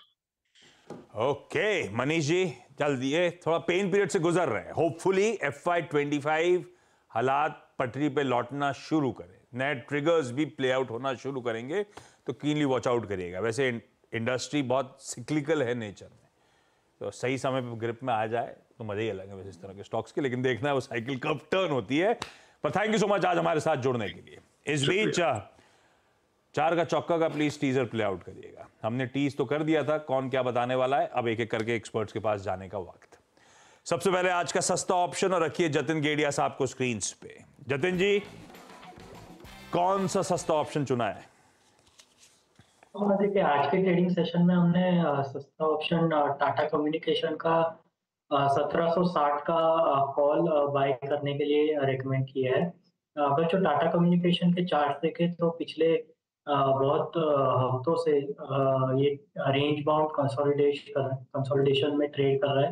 मेरे को लगता है कंसोलिडेशन कहीं ना कहीं कंप्लीट हो गया और एक ब्रेकआउट की तैयारी कर रहा है। इसके लिए मैं 1760 का जो कॉल है वो 39 रुपीज के आसपास ट्रेड कर रहा है, तो उसमें 28 रुपीज का एक स्टॉप लॉस लगा के 55 और 67 के टारगेट के लिए लॉन्ग करना चाहूँगा।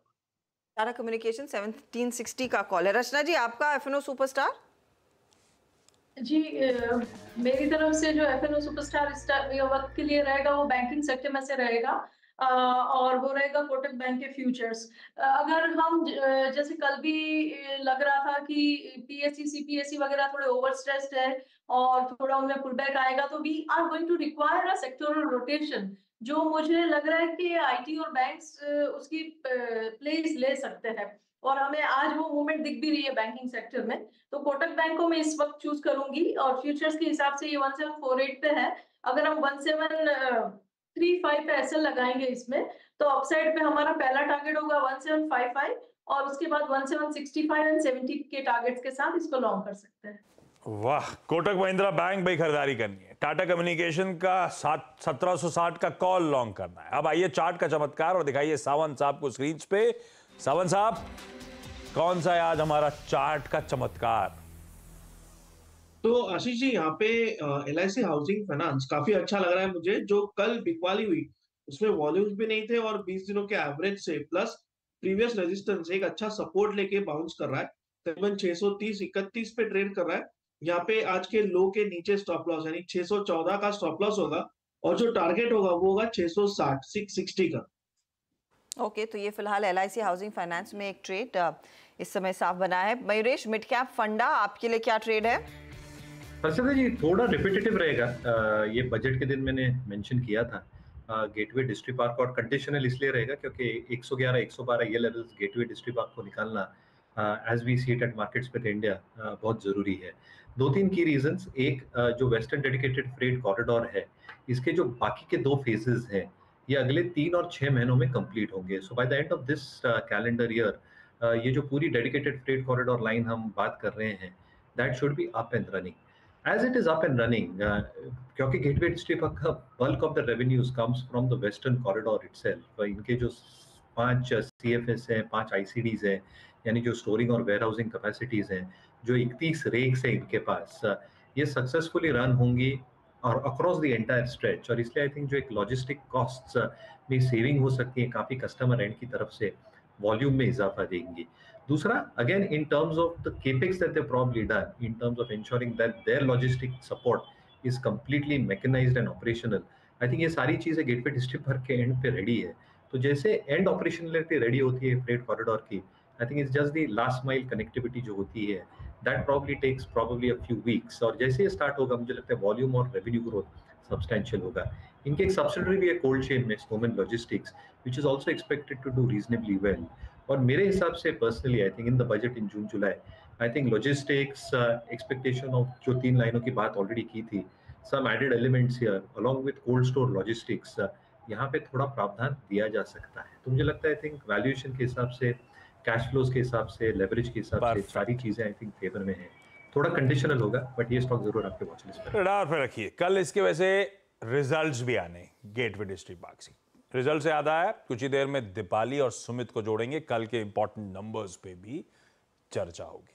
क्विकली रैप अप कर रहा हूं 4 का चौका। सस्ता ऑप्शन जतिन की तरफ से आया, टाटा कम्युनिकेशन 1760 का कॉल खरीदना है, लेवल सारे स्क्रीन पर। आज का एफएनओ सुपरस्टार रचना जी की तरफ से था कोटक महिंद्रा बैंक लॉन्ग जाने का मन।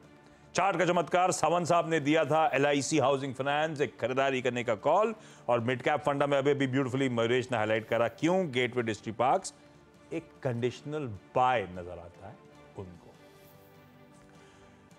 अच्छा, आगे बढ़ूं उससे पहले वो जो मंदी के ट्रेंडिंग स्टॉक्स थे मानस, उसमें भारत फोर्ज एक बार देखिएगा कल पिटा, आज भी संभल नहीं रहा। अब तो 3-3.5% दबाव के साथ ट्रेड करता हो। हाँ, ये बात अलग है, धक्का लगा है, वैल्यूएशंस रिच थे, स्ट्रक्चरल स्टोरी इंटैक्ट है, ये सिक्लिकल इश्यूज होंगे, लेकिन कहां तक गिरता हुआ नजर आएगा? आप क्या व्यू बना रहे हो भारत फोर्ज पे? देखिए, बड़ी गिरावट तो हमने ऑलरेडी देख ली है भारत फोर्ज में। अब 20, 50 और 100 मूविंग एवरेज के नीचे तो ट्रेड हो ही रहा है, लेकिन ध्यान रखिए 20 वीक मूविंग एवरेज के नीचे भी फिसला है। अब अगर हम केवल एक होप की बात करें तो 200 मूविंग एवरेज है जो कि 1060 है। अगर 1060 के नीचे गया तो आपको कम से कम 1000 रुपए तक के भाव देखने को मिल सकते हैं। तो स्ट्रक्चर वीक है, तो इस गिरावट पे खरीदारी ना करें, खरीदारी केवल रिवर्सल पे करें। अगर ये 1160 के ऊपर जाए तभी खरीदारी करनी है, उससे पहले खरीदारी नहीं करनी। फिलहाल कल से ही स्लाइड कर रहा है और वो बिकवाली का सिलसिला दरअसल बरकरार। चलिए इस बीच हमारे साथ अब मार्केट बिग वॉइस में वैभव सांघवी जुड़ रहे हैं और उनसे भी डिटेल में समझ लेते हैं कि इस मार्केट में उनकी अप्रोच क्या है। ये अब आस्क हेज सॉल्यूशंस के सीईओ हैं। वैभव जी, गुड आफ्टरनून। ऑफकोर्स एक मेजर शेकआउट पिछले 2-3 ट्रेडिंग सेशंस में स्पेशली मिड कैप्स में देखने को मिला था और निफ्टी बैंक में भी हमने देखा था अच्छी खासी मुनाफा वसूली। लेकिन अब यहाँ से अगले बड़े इवेंट जो इलेक्शन है, अप्रोच क्या होगी? क्या ये वॉलेटिलिटी का सिलसिला जारी रहने वाला है? सी आई थिंक हर्षदा, जैसे आपने कहा कि येस्टरडे काफ़ी अच्छा करेक्शन हुआ है और खास करके ब्रॉडर मार्केट में करेक्शन हुई है। हमारा व्यू हमेशा से काफ़ी टाइम से ये रहा है कि मिड कैप और स्मॉल कैप स्टॉक्स में वैल्यूएशंस अगेंस्ट है इन terms of the near term kind of performance. जब भी हम हायर वैल्यूएशंस में पैसा लगाते हैं तो उतनी ही इलोंगेटेड पीरियड हो जाती है अपनी होल्डिंग की to realize that returns on the investments.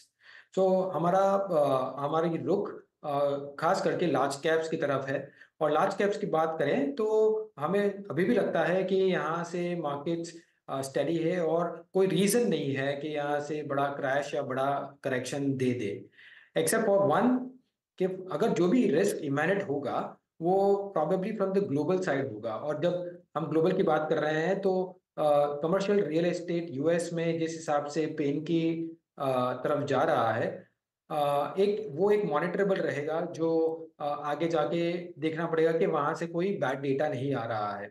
अगर वो आ सकता है तो प्रॉबेबली एक ग्लोबल रिस्क ऑफ हो सकता है जिसके कारण हम थोड़े इफेक्ट हो सकते हैं, but otherwise local market, local economy, local earnings I think are very steady. तो ऐसे में पोजीशनिंग कैसी रहेगी, स्पेशली जो सबसे हॉट फेवरेट रहे हैं द PSU स्टॉक्स? अब हमने देखा है कि यहाँ पर अफलातून वैल्यूएशंस, तब भी बड़े पैमाने पर रिटेल का पैसा लगा है। दूसरी तरफ अगर आप इस Q3 से कंपेयर करना शुरू करेंगे कि स्टॉक्स ने क्या डिलीवर करके दिया, तो फिर आपके हाथ में कुछ लगता नहीं है, क्योंकि most of the companies, even भेल के हम नतीजे देख रहे थे, लॉस में आए, डिस्पाइट द फैक्ट कि हम कह रहे थे कि बड़ी ऑर्डर बुक पोजीशन है, आगे बहुत सारे ऑर्डर्स आएंगे। तो there is a slip between the cup and the lip, वो वैसी सिचुएशन हो गई है।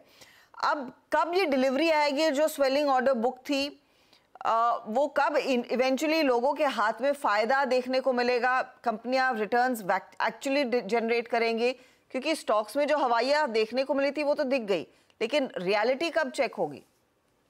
No, absolutely right. I mean काफी टाइम से अगर हम पूरे PSU बास्केट को देखे हैं तो वो एक वैल्यू काइंड ऑफ पैक के हिसाब से जाना जाता था। हमेशा हमने देखा है in our history of the markets कि value continues to be value till there is a catalyst to unlock it। और इस टाइम हमने देखा है कि जो काफ़ी बड़े एक्सपेंशन प्लान्स आए हैं PSUs में, उसके कारण एक अच्छा सा ऑप्टिमिज्म आया है from a overall PSU stand point.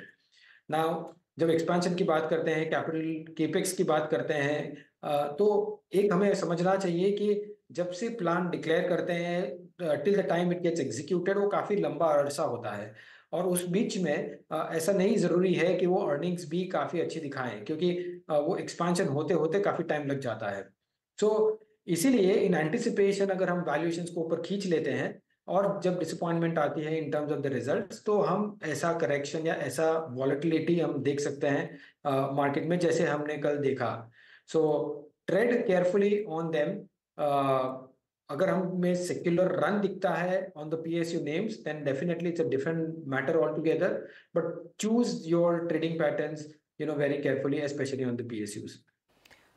तो इस समय सेफ्टी कहाँ होगी वैभव जी? जो मार्केट दिखा रहा है, चाहे वो फार्मा हो या फिर आपकी IT कंपनियां हो, उसमें ज्यादा सेफ रहेगा पैसा लगाना? However nothing safe in the market, लेकिन तब भी जो शायद ज्यादा ना बिखरे। ऑफ कोर्स अगर फार्मा के नतीजे देखें तो हम काफ़ी अच्छी सरप्राइज आई है, specially from the US and the domestic front as well, और उनके नतीजे इंक्लूडिंग द मार्जिन्स, रेवेन्यू बहुत ही अच्छे रहे हैं एटलीस्ट फॉर लास्ट 2 क्वार्टर्स, और लगता भी है कि नेक्स्ट 2 क्वार्टर्स को वो सस्टेन कर पाएंगे। सो इसके कारण हम फार्मा एक सेक्टर है जहां बॉयंसी देख सकते हैं। हालांकि फार्मा ऐसा और सेक्टर है जहां बॉटम अप स्टोरीज काफ़ी अच्छी तरह से रिसर्च करनी पड़ेगी, but on overall basis also this sector looks good. Along with IT में हम जो अंडरवेट थे अर्लियर, हम आई थिंक वो कन्वर्ट हो रहे हैं टुवर्ड्स न्यूट्रल, बिकॉज जितना भी पेन लेना था for the last 1.5 years in terms of discretionary demand, हमें लगता है कि यहाँ पे बॉटम आउट हो रही है और प्रॉब्ली 1 or 2 quarters ऐसे हैं जहाँ वो वीक रह सकते हैं, but otherwise from the next year to 1 year to 2 year forward हमें लगता है कि यहाँ से टेक्नोलॉजी कंपनी स्टडी हो सकते हैं। सो ये डेफिनेटली एक बास्केट है जो हम as a defensive play probably देख सकते हैं।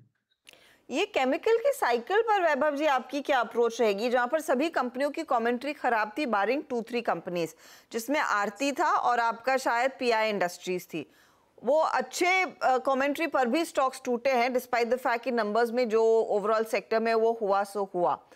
जो हम कह रहे थे कि केमिकल्स में एक सुपर साइकिल आएगी, वो चाइना +1 के बेनिफिट्स देखने को मिलेंगे, ये डी स्टॉकिंग का मामला इन सारी कंपनियों पर तो काफी भारी पड़ा है। Of course, and see at the end of it हमें ये भी समझना चाहिए, क्लियरली समझना चाहिए कि केमिकल एक सिक्लिकल सेक्टर है। अगर हम वो सिक्लिकल सेक्टर को कंज्यूमर जैसे मल्टीपल्स देने लगेंगे तो ऑफ कोर्स बीच में पेन पीरियड काफ़ी हो सकता है। और इस हिसाब से ये टाइम हम देखें, जब डी स्टॉकिंग की बात आई, ग्लोबल इकोनॉमी जब वीक हो रही है, तो डेफिनेटली एक कंक्लूजन बैठता है, इन्फ्रेंस बैठ जाता है कि यहाँ से चलना बहुत थोड़ा डिफिकल्ट है अनटिल एंड अनलेस हम उसके नतीजों में चालू नहीं करेंगे इम्प्रूवमेंट को देखने का। एंटिसिपेट करना थोड़ा मुश्किल है यहाँ पे कि कहाँ बॉटम आउट हो जाए। इस समय कुछ नए आइडियाज मिड कैप में इस समय आइडेंटिफाई की जा रही हैं या नहीं, हैवी वेट्स के साथ ही रहना है? करंटली फोकस और प्रेफरेंस लार्ज कैप में है।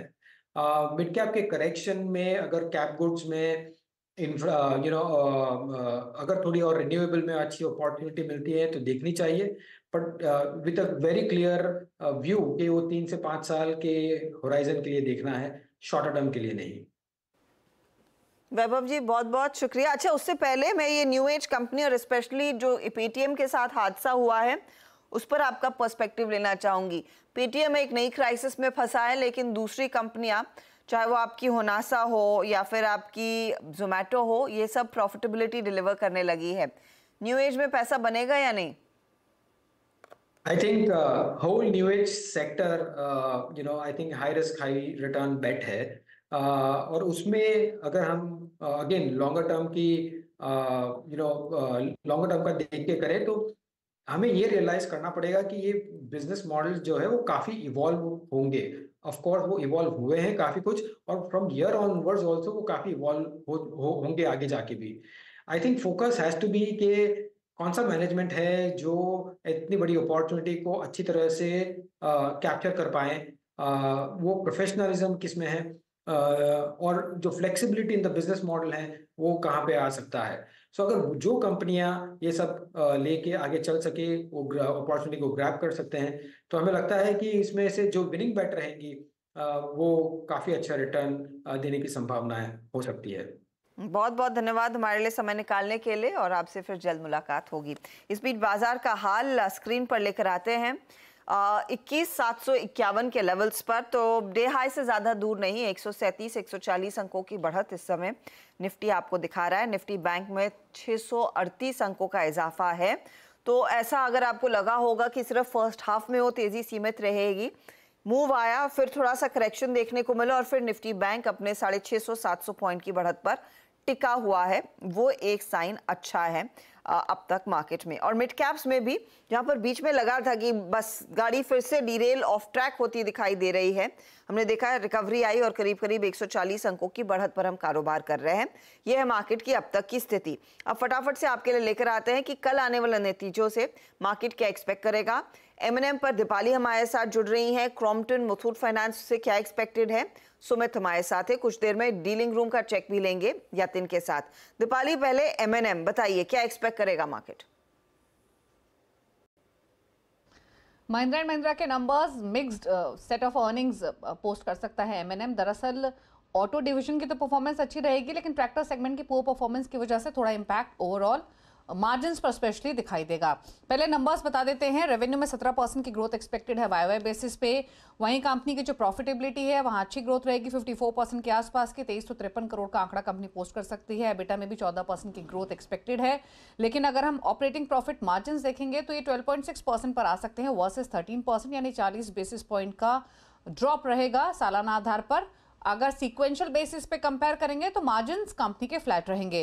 अब अगर हम इनके ओवरऑल देखें किस तरह की परफॉर्मेंस रहेगी, तो पहले तो ऑटो सेगमेंट अच्छा परफॉर्म करेगा, जहां पर हमने जो गाड़ियों की बिक्री है वो काफ़ी अच्छी देखी है। सप्लाई चेन भी काफ़ी इंप्रूव हुई है, जिसकी वजह से ऑटो की परफॉर्मेंस अच्छी रहेगी। टोटल वॉल्यूम ग्रोथ भी अगर देखेंगे तो वो 11% के आसपास रही थी इस क्वार्टर में। लेकिन tractor segment under pressure consistently है, अनइवन रेनफॉल की वजह से, साथ ही साथ लैक ऑफ रूरल बाइंग की वजह से ट्रैक्टर सेगमेंट थोड़ा सा लेगार्ड पिछले कई महीनों से लगातार परफॉर्म कर रहा है, तो उसका इंपैक्ट नंबर्स पर दिखाई देगा। जो नेट रियलाइजेशंस हैं वो 6% इंप्रूव होकर आ सकती हैं वाई बेसिस पे।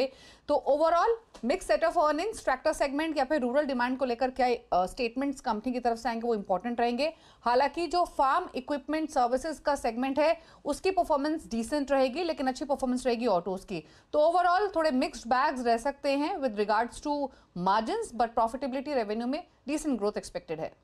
ओके, तो प्रॉफिटेबिलिटी मार्जिन्स में डिसेंट ग्रोथ, मार्जिन दबाव में रह सकते हैं लेकिन प्रॉफिटेबिलिटी में डिसेंट ग्रोथ एक्सपेक्टेड है। शुक्रिया दीपाली इस टेक के लिए। प्रशांत, ट्रेड क्या लेना है एमएनएम में? आज तो है ठंडा, करीब 1% नीचे।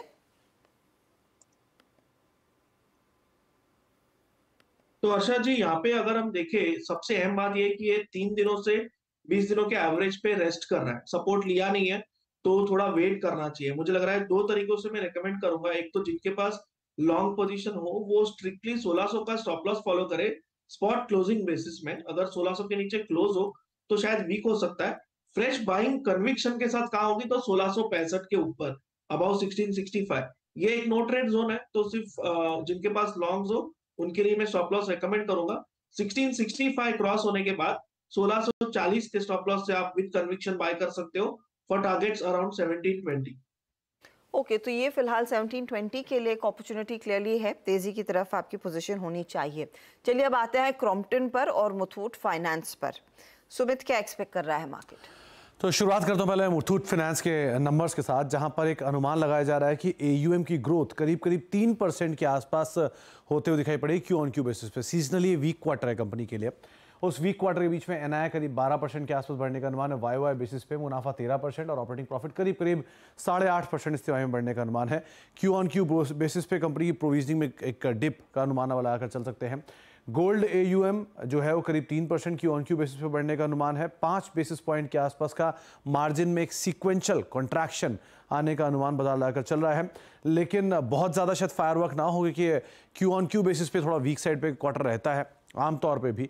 तो वाई अच्छे number, Q on Q weak number आप मुथूट फाइनेंस पे एक अनुमान लगाकर चल सकते हैं। दूसरी तरफ क्रॉम्पटन ग्रीव्स के नंबर के केस में क्यू ऑन क्यू नंबर्स में एक बड़ा प्रेशर आएगा, लेकिन वाई बेसिस पे नंबर्स आपको सही दिखाई पड़ेंगे। 1625 करोड़ रुपए के आसपास की बिक्री का अनुमान है, मुनाफा करीब 94 करोड़, जो कि 11% के आसपास बढ़त यहाँ पर अनुमान है। एबिटा फ्रंट पे 167 करोड़ रुपए, एबिटा 152 करोड़ रुपए के सामने, और मार्जिन 10% के आसपास, 10.5% के आसपास इस तिमाही में रह सकता है। लाइटनिंग और बटरफ्लाई का जो एक्विजिशन इन्होंने किया था वहाँ से रेवेन्यू डिक्लाइंस की एक उम्मीद है, क्योंकि एलईडी सेगमेंट थोड़ा सा प्रेशर फील करेगा, तो वो पार्ट थोड़ा प्रेशर में रह सकता है।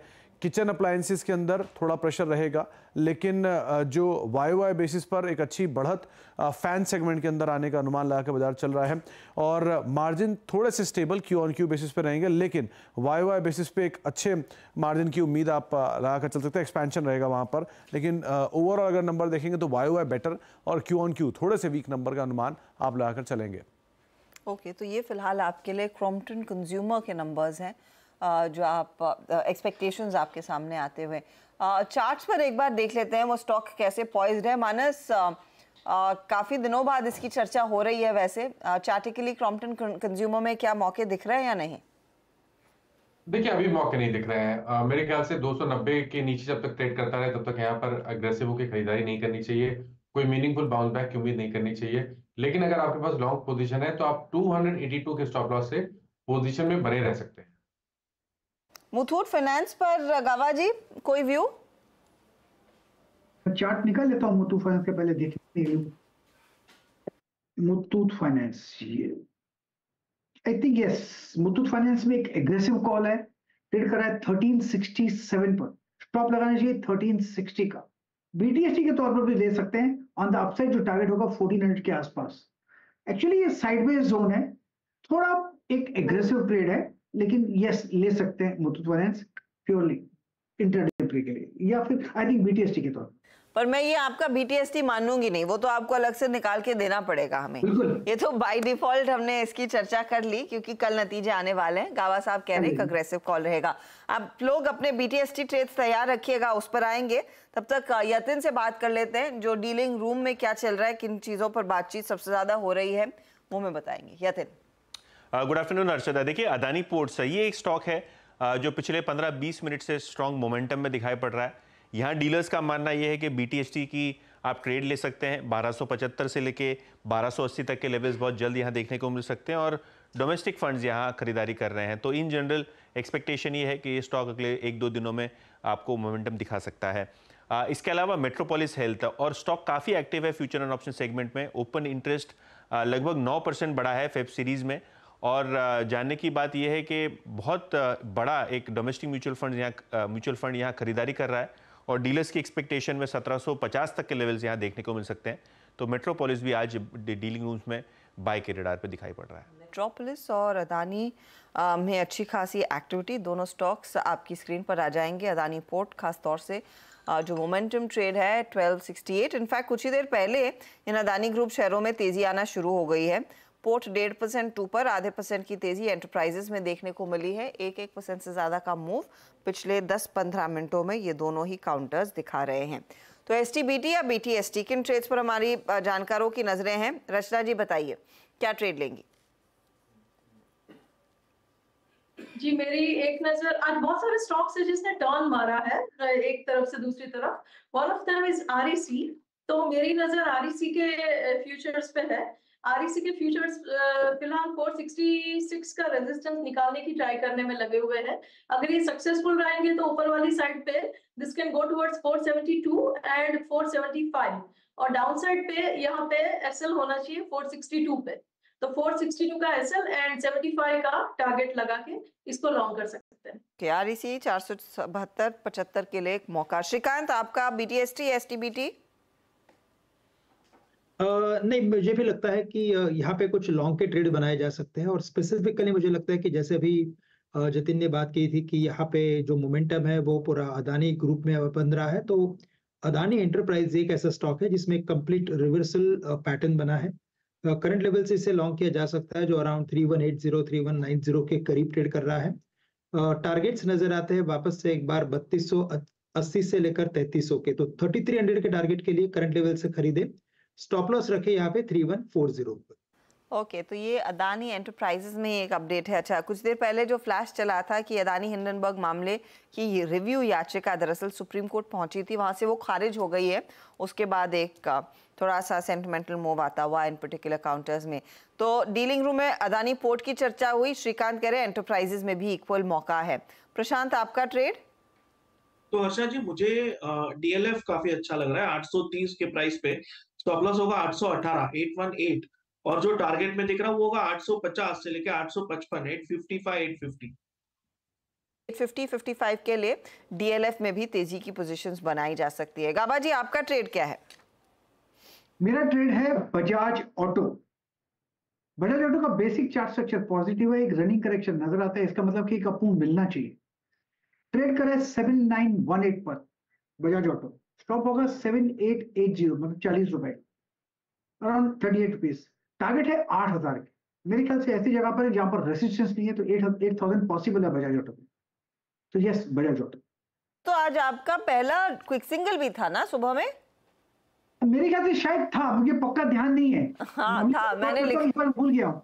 नहीं, मैंने लिखा था, मैंने टारगेट नहीं लिखा, वो मिस हो गया था मेरे से। लेकिन आप कह रहे हैं कि अभी भी एक अपॉर्चुनिटी है, तेजी की पोजीशंस आप कैरी करेंगे। 8000 का टारगेट है। Thank you very much. Manas, बताइए आपका ट्रेड? हर्षदा, देखिए, मार्केट में वीकनेस के बावजूद आईटी क्षेत्र में लगातार बाइंग इंटरेस्ट देखने को मिल रहा है। तो आई थिंक ये जो आउट परफॉर्मेंस है, आई थिंक ये कंटिन्यू हो सकता है, इसलिए विप्रो पे खरीदारी करने की राय रहेगी। फ्रेश ब्रेकआउट चार्ट पे देखने को मिला है। तो विप्रो के फ्यूचर में आप खरीदारी करने का ट्रेड लीजिए, 506 का आपको स्टॉप लॉस लगाना है और 525 के टारगेट विप्रो के फ्यूचर में सेट करने हैं। 525 के टारगेट्स विप्रो में आएंगे, ये भी आ गया आपके लिए। तेजी वाले, सभी तेजी वाले ट्रेड्स हैं, ये आप जहन में रखिएगा। REC अदानी एंटरप्राइजेज में एक अच्छा खासा मौका बनता हुआ दिखाई दिया है। DLF पर बात हो गई, गाबा साहब कह रहे बजाज ऑटो और विप्रो मानस ने दिया है, जहां पर एक मौका तेजी का इस समय बन रहा है। अच्छा, सरकारी कंपनियों की हम नंबर्स के लिहाज से आलोचना करते रहते हैं, लेकिन ITI यहाँ पर नतीजे अच्छे हैं, इनफैक्ट बढ़त देखने को मिली है, एटलीस्ट लॉस नहीं आया। कंसोलिडेटेड बेसिस पर आय में इजाफा है, 256 करोड़ से हल्की सी बढ़ी, 259 करोड़ पर आई। घाटा, ये घाटा बढ़ गया है, ये घाटे से मुनाफे में नहीं आई है ना डायरेक्टर साहब, एक बार क्रॉस चेक कीजिएगा, क्योंकि स्टॉक ऐसे भाग रहा है जैसे पॉजिटिव हो गया है। तो आय आप देखिएगा तो I take my words back, आय तो फ्लैट है, घाटा बढ़ गया है। तो 87 करोड़ का घाटा 101 करोड़ है, तो ये 4% की तेजी टिकनी नहीं चाहिए, क्योंकि यहाँ पर भी दबाव ही बनता दिखाई दिया है। तो ऐसा नहीं है कि परफॉर्मेंस में इम्प्रूवमेंट है, इनफैक्ट परफॉर्मेंस खराब है, घाटा बढ़ता हुआ किसी वजह से वो स्टॉक ऊपर यहाँ पर तो आनी चाहिए वैसे लिक्विडेशन। ये है आपके लिए सिचुएशन इस समय स्क्रीन पर। अच्छा, इंडेक्स आपको दिखा देते हैं, 21,735 के लेवल्स पर 120 अंकों की बढ़त और 582-86 पॉइंट्स की बढ़त रह गई है निफ्टी बैंक में। तो निफ्टी बैंक ऊपरी लेवल से जो 45,500 के पार निकला था, वहां से हमने देखा है कुछ कूल ऑफ देखने को मिला है, हल्की सी मुनाफा वसूली साफ बनती दिखाई दी है। ऊपरी लेवल से आयशर मोटर्स में स्लाइड आया, करीब 11 रुपए की नुकसान पर ये ट्रेड करता हुआ काउंटर 3861 पर। वो बीच में एक स्पाइक देखने को मिला था जब नंबर्स आए थे, लेकिन मार्जिन इतने कुछ खास ग्रेट है नहीं। इस बीच बॉश के नंबर्स आपकी स्क्रीन पर आ रहे हैं। बॉश का मुनाफा 319 करोड़ से बढ़कर 518 करोड़ पर आया है, और साथ ही साथ अगर आप रेवेन्यू का आंकड़ा देखेंगे तो वहां पर भी पिकअप देखने को मिला है। 3,660 करोड़ का रेवेन्यू बढ़कर 4,205 पर आता हुआ, ये भी रॉकेट की तरह भाग रहा है। लेकिन दिक्कत श्रीकांत जी यही है कि है तो ये 26,000 वाला शेयर। ट्रेड आप लोग करते हैं क्या इसमें? श्रीकांत जी आप म्यूट पर हैं।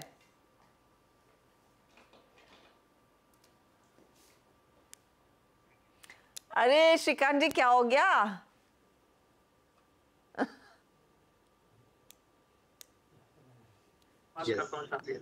हाँ, अब बोलिए। बिल्कुल।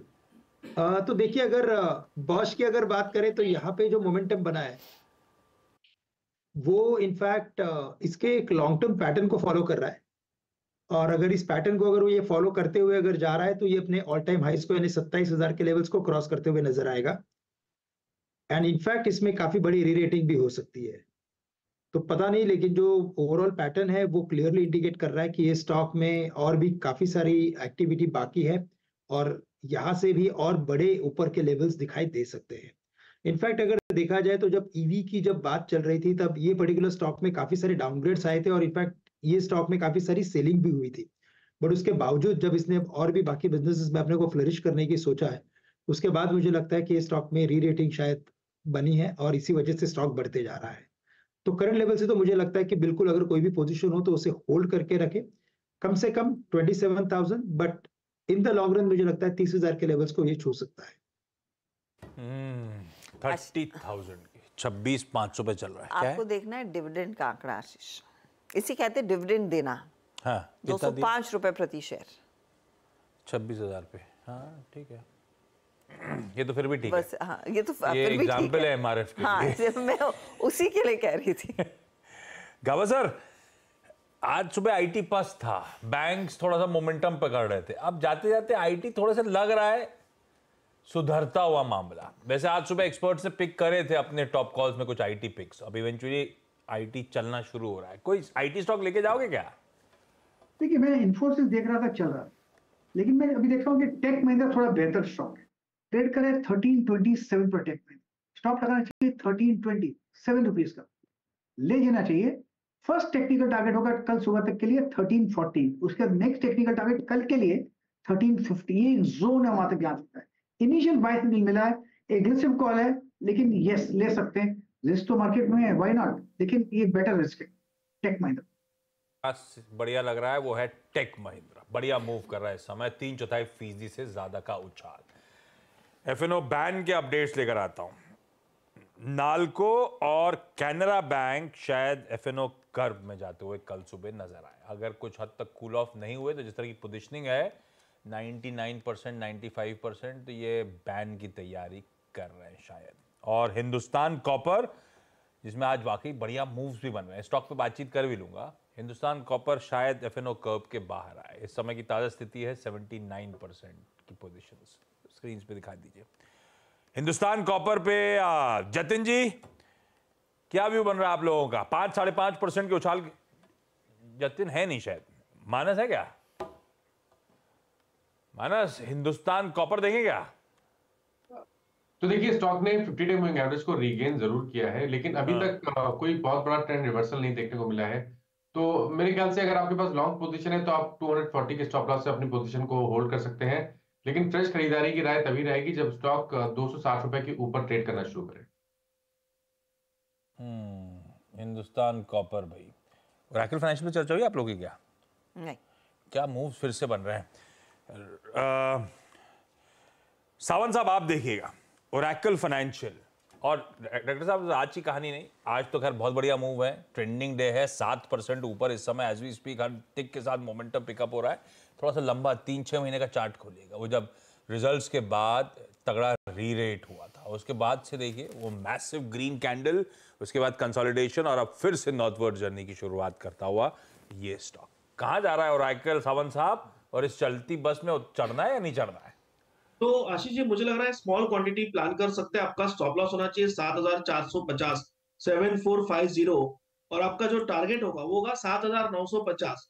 तो पहली बात तो जिनके पास है वो ट्रेल नजदीक ना रखें, दूर रखें ट्रेलिंग स्टॉप लॉस 7450, 7500 के रेंज के बीच में, और कोई लेना भी चाहे तो स्मॉल क्वांटिटी प्लान कर सकता है। टारगेट जैसा मैंने कहा, यहां से आपको 300 पॉइंट मिल सकते हैं, 7,950।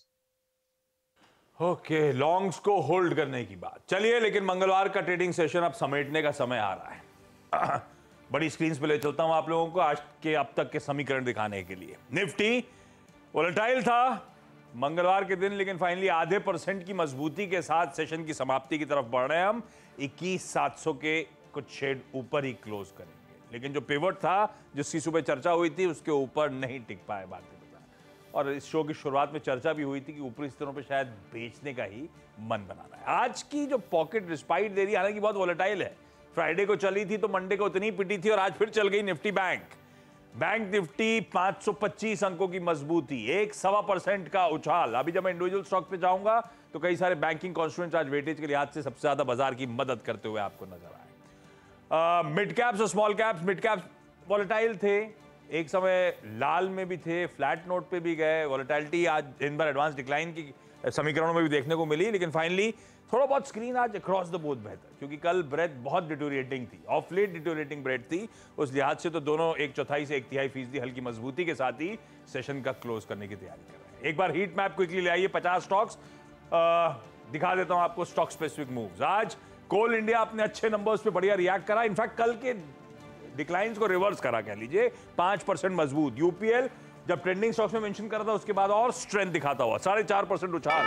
आज कमान संभालने में मदद करी किसी एक्सिस बैंक, इवन किसी आईसीआईसीआई बैंक, ये दोनों आज खास तौर पे मदद करते हुए नजर आए। 2.25% की मजबूती, साथ में जोड़ दीजिए इसमें रिलायंस इंडस्ट्रीज का तड़का 29.25 अपने रिकॉर्ड उच्चतम स्तर, रिकॉर्ड हाई मार्केट कैपिटलाइजेशन। ये कुछ चुनिंदा स्टॉक्स थे जिन्होंने खास तौर पे कमान संभालने में मदद करी, पर काफी सारे प्राइवेट बैंकिंग मेजर्स आज मदद करते हुए। हिंडाल्को निफ्टी का वायदा का सबका टॉप लूजर, 12.5%, वो केपेक्स पे एडिशनल स्पेंड का मूड बिगड़ता हुआ, और उसी का रब ऑफ कह लीजिए ग्रासिम के तौर पे। अल्ट्राटेक सीमेंट आज एक सेल कॉल भी थी, फाइनली कमजोरी ही 1% के आसपास के दबाव के साथ ये भी बंद होता हुआ नजर आया। ये है मोटा मोटी बाजार का मूड। आज स्क्रीन बेहतर थी, फिंगर्स क्रॉस्ड। आज शाम को जब यूएस के इन्फ्लेशन नंबर्स आए और हैंडओवर मिले तो बढ़िया ही मिले। वैसे हैंडओवर तो बढ़िया मिल रहा है यूएस से, ये हमारे अपनी सरदर्द है जो ऑफलेट परेशान कर रही थी। निफ्टी फाइनेंशियल सर्विसेज इंडेक्स की एक्सपायरी का दिन था, 1.25% के गेंस के साथ फाइनली फिर निफ्टी एक्सपायर होता हुआ।